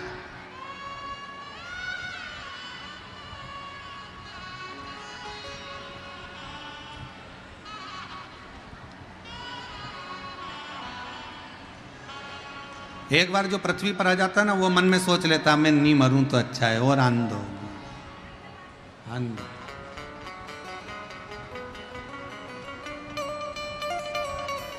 शिव महापुराण की कथा कहती है, पैसे से ज्यादा प्रेम को जोड़ने का प्रयास करना।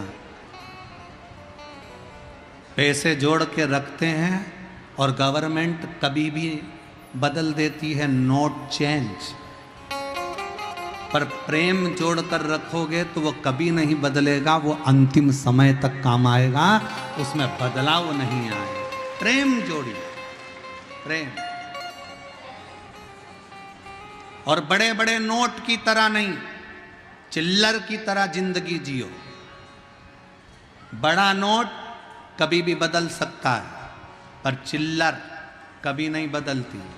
बड़ा नोट जेब में किसी किसी के होता है, पर चिल्लर सब्जी वाले से लेकर कबाड़े वाले तक, कबाड़े वाले से लेकर सोने चांदी वाले तक, सोने चांदी वाले से लेकर हीरे पन्ने वाले तक के पास में चिल्लर होती है। अपनी वैल्यू ऐसी बनाओ चिल्लर जैसी, जो तुम्हारे बिना किसी का काम ना चले और तुम्हें पहले आगे लिया। बड़े नोट की तरह नहीं।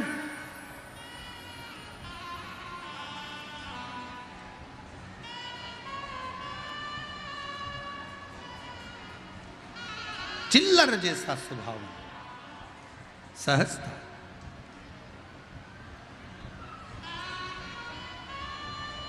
अंधकासुर ने तब किया, ब्रह्मा जी से वर मांग रहे हैं, मैं मरूं ना, मरना तो पड़ेगा, कितना ही प्रयास करो, कितनी भी बादाम खा लो तो भी मरोगे, एसी के कमरे में सो लो तो भी मरोगे, डनलप के गद्दे पे सोओगे तो भी मरोगे, गुलाब जामुन, इमरती, जलेबी, भजिया, पकोड़ा, जो तुम्हारी मर्जी पड़ जाए, लिट्टी चोखा तुम्हारी मर्जी पड़ जाए, कितना ही खा लो फिर भी मरना है। आलू के पराठे खा लो, चाहे गोभी के पराठे खा लो तो भी मरना है। कितना भी ब्यूटी पार्लर में सज लो तो भी मरना है, कितना भी अच्छा घूम लो तो भी मरना है। तो फिर जब मरना ही है तो रोके क्यों मरे? स्माइल देकर अपनी जिंदगी को खुश होकर जियो, फुल एंजॉय के साथ। जरा सा किसी ने कुछ कहा और रोने बैठ गए, तुम्हारे भाई ने ऐसा कह दिया, तुम्हारी मम्मी ने ऐसा कह दिया, तुम्हारे पापा ने ऐसा कह दिया, तुम्हारे काका ने ऐसा कह दिया। नहीं नहीं, आग लगे बस्ती में, अपन रहो मस्ती में, क्या किसको रोइए, चादर तान के सोइए। कहा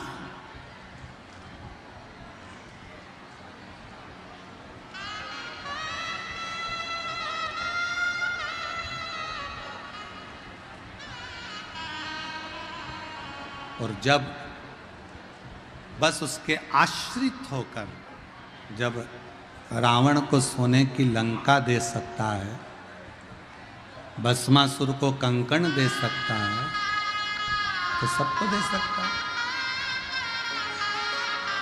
सबको सब कुछ प्रदान कर सकता है वो।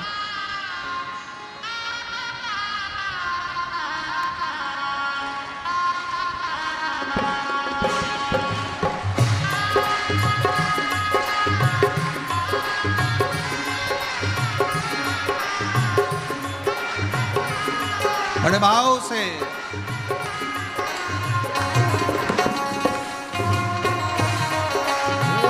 दोनों हाथों से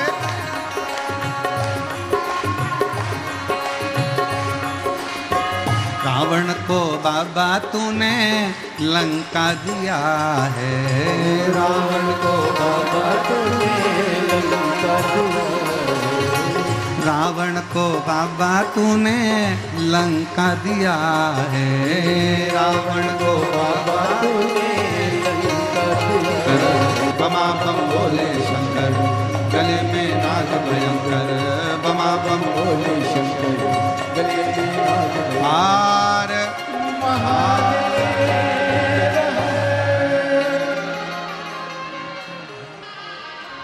अपने स्थान पर बैठकर, जहाँ जगह मिले वहाँ बैठकर बाबा को अपने मन का भाव कहिए, दिल से प्रार्थना करिए। आज बैसाख महीने की भी शिवरात्रि है और शिव महापुराण की भी शिवरात्रि है। अद्भुत संजोग है, सिंहेश्वर बाबा की ये पवित्र धरा, पवित्र भूमि, जहाँ बाबा से प्रार्थना करने का सौभाग्य मिला है। आपको जहाँ जगह मिले वहाँ बैठकर बाबा को दिल से प्रार्थना करना, निवेदन करना। इस प्रार्थना को करने के लिए लोग कथा के पंडाल में आते हैं, और जो लोग ऊपर ऊपर बैठे हैं, गाड़ियों के ऊपर चढ़कर या दीवालों पर चढ़कर, खंभों पर चढ़कर बैठे हैं, उनसे निवेदन है प्रार्थना करते समय अपना ध्यान रखना, नहीं तो तुम नीचे टपक जाओ। इसका विशेष ध्यान रखना कि तुम गिर ना जाओ। और दिल से बाबा को, अपने हृदय से बाबा को विनय करें, निवेदन करें, प्रार्थना करें।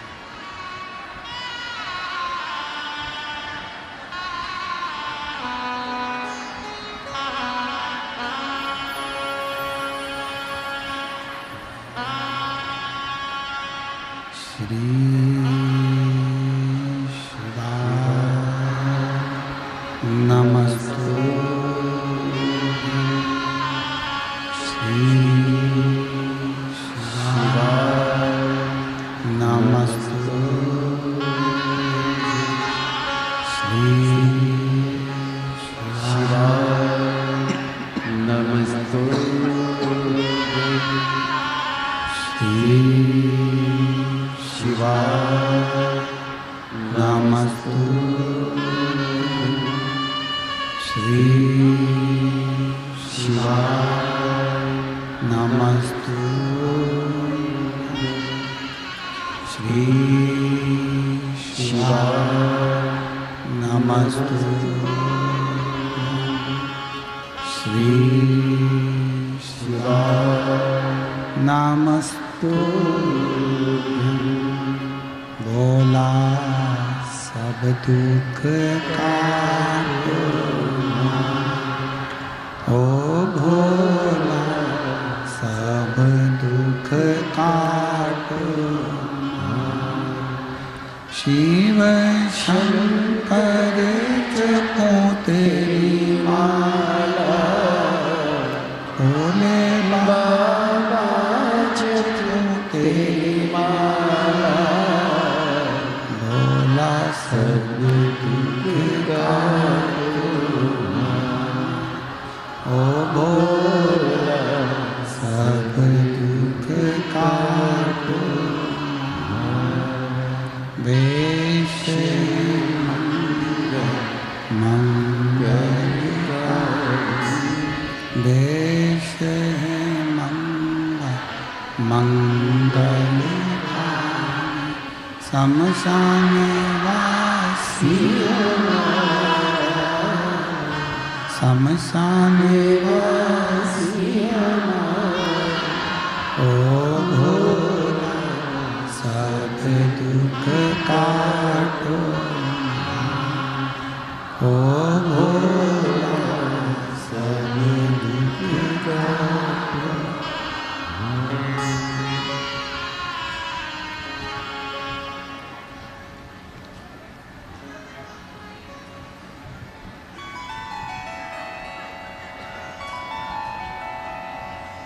बाबा दैवादिदेव महादेव, भगवान शिव, ओगड़दानी, त्रिकालदर्शी, कैलाशी, विनाशी, शंकर मेरे बाबा की कथा कह रही है, भगवान का चरित्र कह रहा है, शिव महापुराण की कथा वर्णन कर रही है। अंधकासुर ने ब्रह्मा जी से वर मांगना चाहा कि मेरे प्राण छूटे, पर संसार में अगर हमारा जन्म हुआ है तो मृत्यु भी निश्चित है। ब्रह्मा जी ने कहा कि कोई और वर मांग लो, ये वर श्रेष्ठ नहीं। ब्रह्मा जी ने कहा कि कोई और वर मांगो। अंधकासुर को मालूम था कि मेरी कोई माँ नहीं है, मेरा जन्म मां के गर्भ से नहीं हुआ। तो अंधकासुर ने वर मांगा कि अगर वर देना चाहते हो तो ये दो, जिस दिन मैं अपनी मां को गलत दृष्टि से देखूं उस दिन मेरे प्राण छूटे।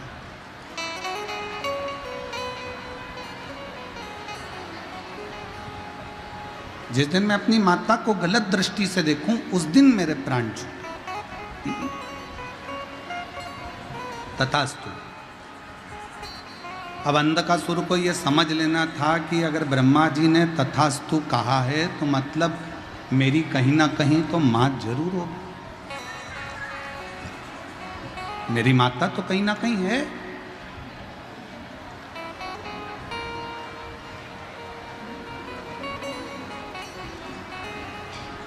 अंधकासुर वापिस आ गए। शिव महापुराण की कथा कहती है, सिंहासन पर बैठकर अंधकासुर ने अपने सैनिकों को बुलाया, गुप्तचरों को बुलाकर कहा कि मुझे विवाह करना है और मेरी शादी करने के लिए कोई अच्छी सुंदर कन्या को देख कर लो। एक गुप्तचर ने कहा जो बड़ी सुंदर कन्या थी, बड़ी अच्छी थी, हिमालय राज की बेटी पार्वती, उसको तो शंकर ले गए, उसका विवाह तो शिव जी से हो गया। अंधकासुर हंसकर बोला तो क्या हुआ, उस पार्वती को मैं अपना बनाऊंगा। अब इसको यह नहीं मालूम कि जब तेरा जन्म हुआ तो पार्वती जी ने गोदी में लेकर तुझे पुत्र कहा था, पुत्र का वात्सल्य दिया था।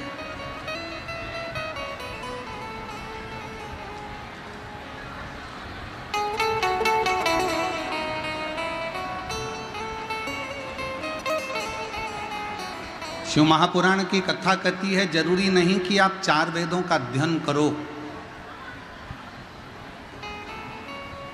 संसार में ऐसे कई लोग हैं जो 4 वेद नहीं पढ़ पाएंगे। अगर 4 वेदों का अध्ययन ना कर पाओ तो शिव महापुराण की कथा कहती है 4 बातों को अपने अंदर उतार लो तो 4 वेद के अध्ययन का लाभ आपको मिलने लगेगा। पहले नंबर पर है समझदारी, दूसरे नंबर पर है जवाबदारी, तीसरे नंबर पर है वफादारी और चौथे नंबर पर है ईमानदारी। ये 4 बातों का जो अध्ययन कर लेता है, 4 वेद के अध्ययन का फल प्राप्त। जरूरी नहीं कि 4 वेद पढ़ोगे तो वेद पाठी कहलाओ। किसी के हृदय की पीड़ा को तो समझो। शास्त्र खूब पढ़ लिया, वेद खूब पढ़ लिया, खूब अध्ययन कर लिया, खूब विद्वान बन गए, खूब विद्वत्ता धारण कर ली और किसी के दिल की पीड़ा को, किसी के मन की पीड़ा को, किसी के हृदय की पीड़ा को नहीं समझ पाए तो क्या मतलब। हमने पहले भी एक कथा में कहा था, हीरा के परखैया मिल सकते हैं, हीरा को परखने वाले मिल सकते हैं पर पीड़ा को परखने वाले संसार में इतनी जल्दी मिल नहीं पाते। 4 वेदों का अध्ययन करा कि नहीं करा, पर 4 बातों का अध्ययन जरूर करो। समझदारी रखो अपने अंदर कि हम जिस परिवार में, हम जिस समाज में, जिस संप्रदाय में, जिस जगह पर हैं वो हमारे लिए श्रेष्ठता हो। जवाबदारी रखिए। अगर थोड़ी सी भी जवाबदारी मिली है कि किसी को पानी पिलाना है, किसी को बिठाना है, किसी को खिलाना है, भोजन कराना है, बिठाना है, कोई जवाबदारी तुम्हारे ऊपर मिली है तो उसको निभाओ। उस जवाबदारी को पूरा रखो। और मैं सिंहेश्वर महादेव की इस समिति को, गौरी शंकर समिति को बहुत बहुत धन्यवाद देता हूं जिन्होंने इस जवाबदारी को पूर्ण तरह से निभाया। और केवल समिति ने ही नहीं, पूरे सिंहेश्वर के आसपास के जितने दुकानदार हैं, जितने व्यापारी हैं, जितने भी लोग सिंहेश्वर में रहते हैं, इस मधेपुरा में रहते हैं, उन सब ने अपनी अपनी जवाबदारी को निभाया, तब जाकर यह कथा लाखों की संख्या में पहुंचकर सफलता की ओर बढ़ी। सबने निभाया।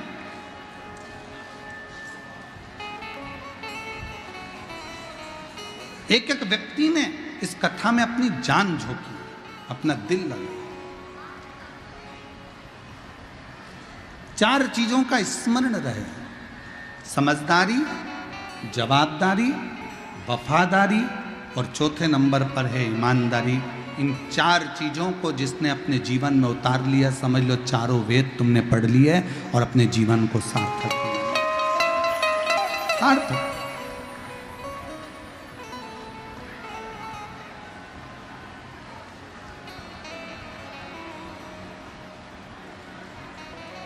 अंधकासुर इन चारों बातों को नहीं समझ पाया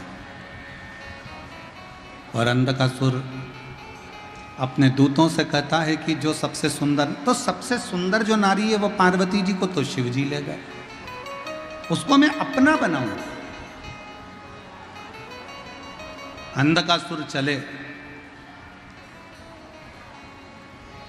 शंकर जी के दरवाजे पर, कैलाश पर जैसे ही अंधकासुर पहुंचे तो पार्वती मैया बाहर आकर खड़ी हुई थी और जो पार्वती जी ने अंधकासुर को देखा तो उनको देखते ही समझ गई कि ये तो मेरे शंकर का पुत्र है, ये मेरा बेटा है, ये मेरा पुत्र है। कितनी वात्सल्यता, करुणा एक मां में होती है, ध्यान रखिए। एक मां में कितनी करुणा होती है। जब पिता दुकान से आता है, जब बाप ऑफिस से आता है, पिता जब ऑफिस से आता है, एक व्यक्ति जब अपने ऑफिस से आता है तो बच्चे अपने बाप का थैला देखते हैं, बैग देखते हैं, उसके हाथ देखते हैं कि पापा क्या लेकर आए।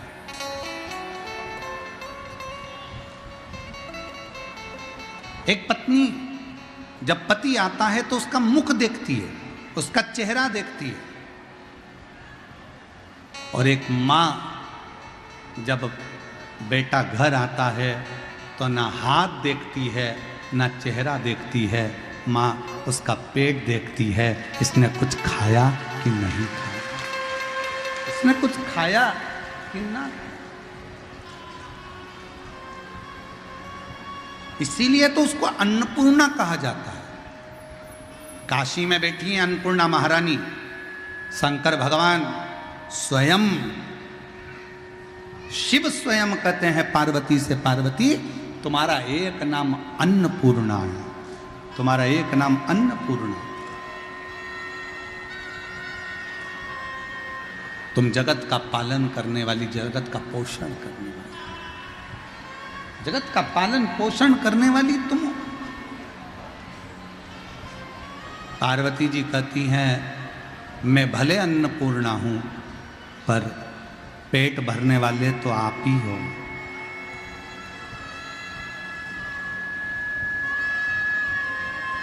मैं भले अन्नपूर्णा हूं पर पेट भरने वाले तो आप।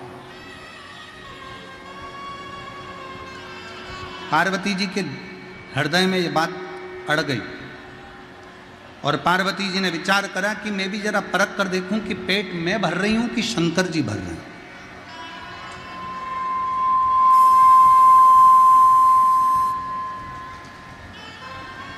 पेट भर कौन रहा है? पेट मैं भर रही हूं कि शिव जी भर रहे हैं? पार्वती जी, लक्ष्मी जी और ब्रह्माणी तीनों एक जगह पर इकट्ठी हुई, एकत्रित तीनों।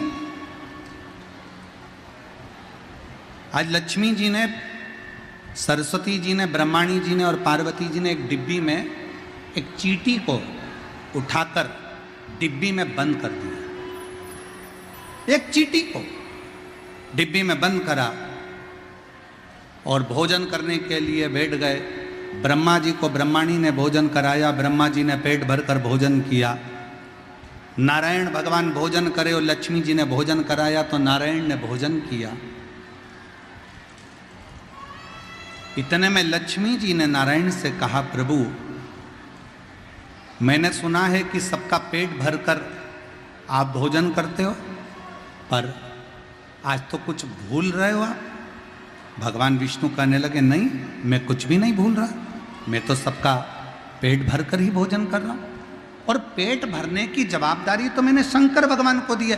ब्रह्मलोक में जितने हैं उनका पेट ब्रह्मा जी भरेंगे, वैकुंठ लोक में जितने हैं उनका पेट भगवान नारायण भरेंगे, पर पृथ्वी पर मृत्यु लोक में अगर पृथ्वी पर कोई जन्म होता है तो उसका पेट भरने की जवाबदारी तो देवादिदेव महादेव की है।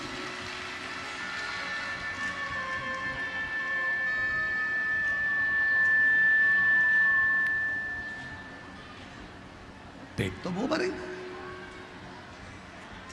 पेट भरने की जवाबदारी तो स्वयं शिव की है, स्वयं शंकर की है। चलो मेरे साथ।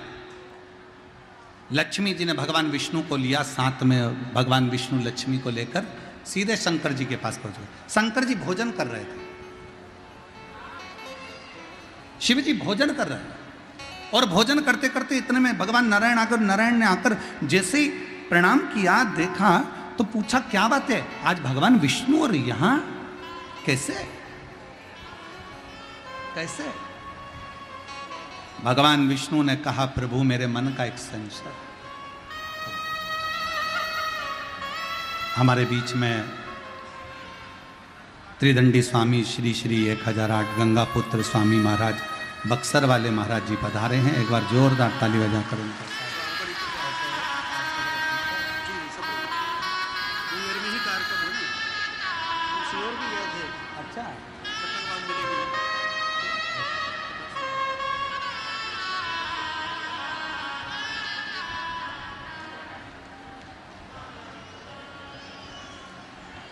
बड़े सरल, बड़े सहज श्री श्री 1008 गंगा पुत्र स्वामी श्री महाराज त्रिदंडी स्वामी बक्सर वाले महाराज जी, जिनका आत्मीय प्रेम व्यासपीठ पर सदा बना रहता है। एक बार जोरदार ताली बजाकर उनका स्वागत, वंदन, अभिनंदन। शिव कथा कर रही है, भगवान शंकर का संवाद कर रहा है, शिव महापुराण की कथा कर रहा है। प्रभु आपने भोजन कर लिया? भगवान विष्णु ने भगवान शंकर जी से कहा, आपने भोजन कर लिया? भोजन? हां। प्रभु आप भोजन कर लिए? हां। लक्ष्मी जी तो कह रही हैं कि कोई भूखा रह गया, सरस्वती जी कह रही हैं कोई भूखा रह गया। पार्वती जी से पूछा शंकर भगवान ने, क्या बात है? पार्वती जी बोली, हाँ प्रभु आज तो कोई भूखा रह गया और आपने भोजन कर लिया। शंकर भगवान कहते हैं, पार्वती ऐसा हो नहीं सकता कि कोई भूखा रह जाए और मैं भोजन कर लूं। मैं पृथ्वी का देव, अधिदेव, महादेव हूं, मुझे लोग विश्वनाथ कहते हैं, सबका पालन करने वाला हूं। मेरे होते हुए दुनिया में कोई अनाथ नहीं हो सकता, इसलिए मेरा नाम विश्वनाथ। विश्वनाथ प्रभु। पार्वती जी हंसकर बोली, एक चींटी डब्बी में भूखी है। शंकर भगवान बोले, हो ही नहीं सकता। डब्बी खोल कर दिखाया। शिव जी कहने लगे, पार्वती तुम तीनों देवियां जब डब्बी में चींटी को भर रही थी ना, तुम्हारे माथे पर लगा हुआ कंकु और चावल डब्बी के अंदर गिर गया था, वो चींटी ने पेट भर कर खा लिया था। उस समय तो भूखी नहीं है, वो भूखी नहीं है, उनका पेट भरा गया, पेट भरा, वो भूखे नहीं है। मेरा शिव ब्रह्मा ब्रह्मलोक में, भगवान विष्णु वैकुंठ लोक में, पर मृत्यु लोक का देव अधिदेव महादेव भगवान शंकर इस संसार में जन्मे हुए, चाहे वो जलचर हो, चाहे वो थलचर हो, चाहे वो वायुचर हो, चाहे इस भूमंडल पर रहने वाला प्रत्येक मानव मनुष्य कोई भी हो, मेरे शिव सबका भरण पोषण करते हैं, सबके दुख को हरते हैं, सबका संकट हरते हैं और सब पर कृपा करते हैं। बोल बम का नारा है, सारी समस्या का हल श्री शिवाय। अपने भक्त का भगवान ध्यान रखते, और हम तो बाबा के भरोसे चलते हैं, हम तो बाबा के भरोसे चलते हैं। ये दुनिया वाले जलते हैं, ये दुनिया वाले जलते हैं, हम तो बाबा के भरोसे चलते हैं, हम तो बाबा के भरोसे चलते हैं। बाबा ने हमको चलना सिखाया, बाबा ने हमको चलना सिखाया, सब भक्तों से मिलना सिखाया, सब भक्तों से मिलना सिखाया। हम तो सीना तान के चलते हैं, हम तो सीना तान के चलते हैं। डमरू वाले के भरोसे चलते हैं, काशी वाले के भरोसे चलते हैं। सिंहेश्वर नाथ के भरोसे चलते हैं, सिंहेश्वर नाथ के भरोसे चलते हैं। हम तो बाबा के भरोसे चलते हैं। उसके आश्रित तो हो जाए, उसके आश्रित। अंधकासुर पार्वती जी को देखकर कहते हैं मैं तुम्हें अपना बनाऊंगा, क्रोध आ गया।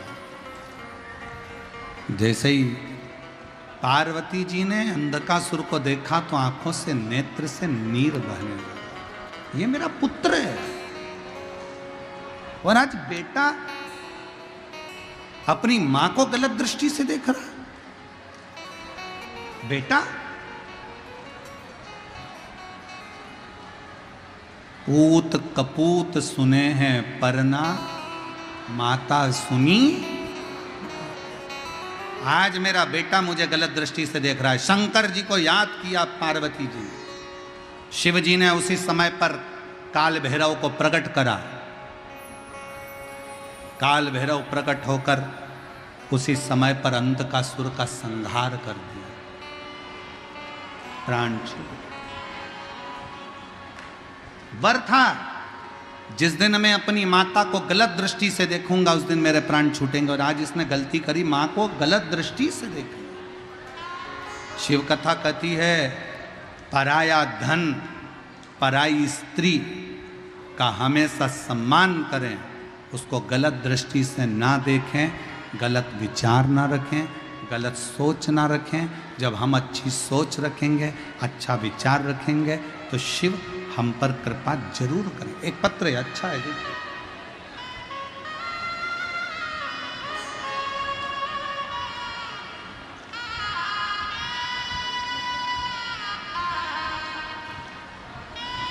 रितिका जायसवाल देसरी वैशाली की रहने वाली हूँ। कहीं बैठी हों तो हाथ हिला सकती हैं। रितिका जायसवाल देसारी वैशाली की रहने वाली हूँ। बाबा, मैं आपकी कथा टीवी पर सुनती हूँ। एक लोटा जल आपकी कथा से चढ़ाना सीखी हूँ। मेरे माँ और पापा का सपना था कि मैं डॉक्टर बनूं। मैंने कई साल नीट का एग्ज़ाम दिया पर उसमें क्लियर नहीं हुआ, परीक्षा पास नहीं कर पाए। आखिरी में मेरी हिम्मत टूट गई। तब मेरी माँ ने कहा कि एक बार तू पशुपतिनाथ का व्रत कर, शिवजी पर 1 लोटा जल चढ़ाना प्रारंभ कर। मैं किसी गुरु को नहीं मानती थी, किसी बाबा को नहीं मानती थी।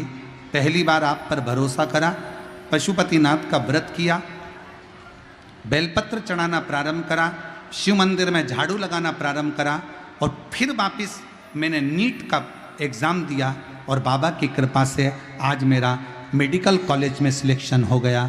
मैं बाबा को प्रणाम करने के लिए यहाँ पर आया।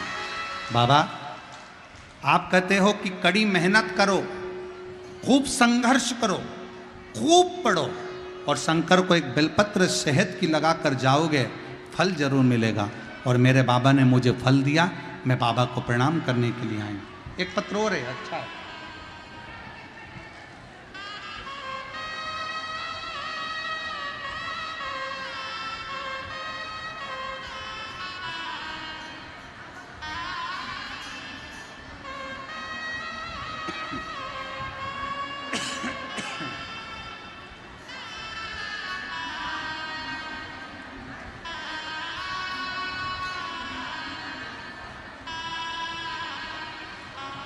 मैं अक्षय लाल यादव, पता बरियारपुर, जिला मुंगेर, मेरा मोबाइल नंबर ये है। 1 लोटे जल का मैं क्या बखान करूं गुरुदेव। अगस्त के महीने में 2023 में मुझे अध्यात्म की ओर होने लगा। उसके बाद मुझे भागलपुर अस्पताल में ले गए, जहाँ से मुझे तबीयत खराब होते होते पटना एम्स में रेफ़र कर दिया गया। और पटना एम्स के डॉक्टर ने मेरी किडनी, लीवर सब फेल बताया और कहा 40 लाख रुपए लगेंगे ऑपरेशन के लिए और किडनी और लीवर की ज़रूरत पड़ेगी। उसके बाद हमारे पास में हिम्मत नहीं थी कि 40 लाख रुपए कहाँ से ला कर देते। हम लोग किसान आदमी, मेरे पास 5 लड़की और 1 लड़का, वो भी छोटा छोटा, जिसमें डॉक्टर ने कह दिया कि आधे घंटा का समय है और आधे घंटे के बाद में ये प्राण छूट जाएंगे। समझ में नहीं आया हम इतनी जल्दी क्या व्यवस्था करते। हम डॉक्टर से बेहोशी की हालत में ही छुट्टी लेकर आ गए और 40 लाख हमारे पास में थे नहीं। तब किसी पड़ोसन ने कहा कि मेरे पास सीहोर का रुद्राक्ष रखा है, अपन उसे पानी में गलाते हैं, शिवजी को जल चढ़ाकर इसके शरीर पर लगाना प्रारंभ करते हैं। और बाबा की ऐसी कृपा हुई गुरुदेव कि वो पानी जैसे ही मुंह पर पहुंचा, थोड़ा सा पानी मुंह में दिया, 5 दिन से होश में नहीं थी। बाबा की कृपा से 5वें दिन होश में आ गई। और बाबा की कृपा से आज मैं शिव महापुराण की कथा में 2023 से मेरा किडनी और लीवर फेल है और बाबा की कृपा से मैं 2025 में बाबा की कथा का रसपान कर रही हूँ, जिसकी सारी जांचें मैं पीछे लगा रही हूँ। और बाबा का मैं क्या गुणगान करूँ। कहीं बैठी हूँ तो आ सकती हूँ। शिव तत्व किसको कहते हैं?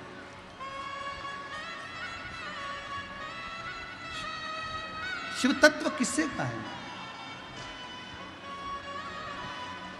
और तेरी कृपा का क्या है भरोसा, कब किस पर हो जाए जरा सी जरा सी।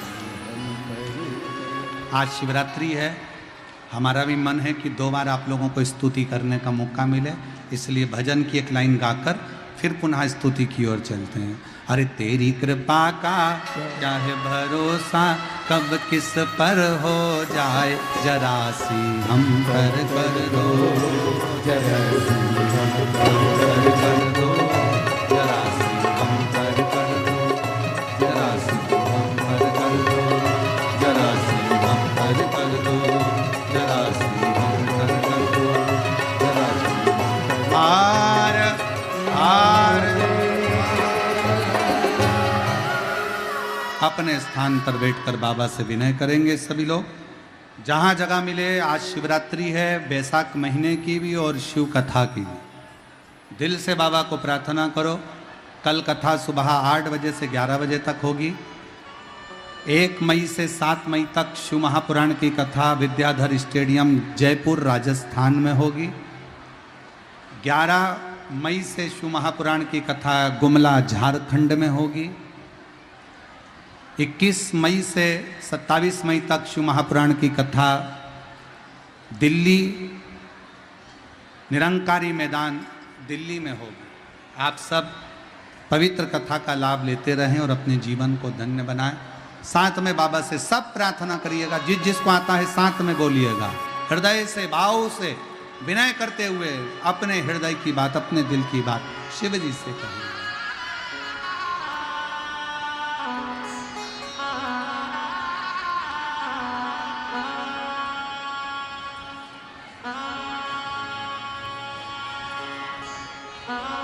श्री शिवाय नमस्तु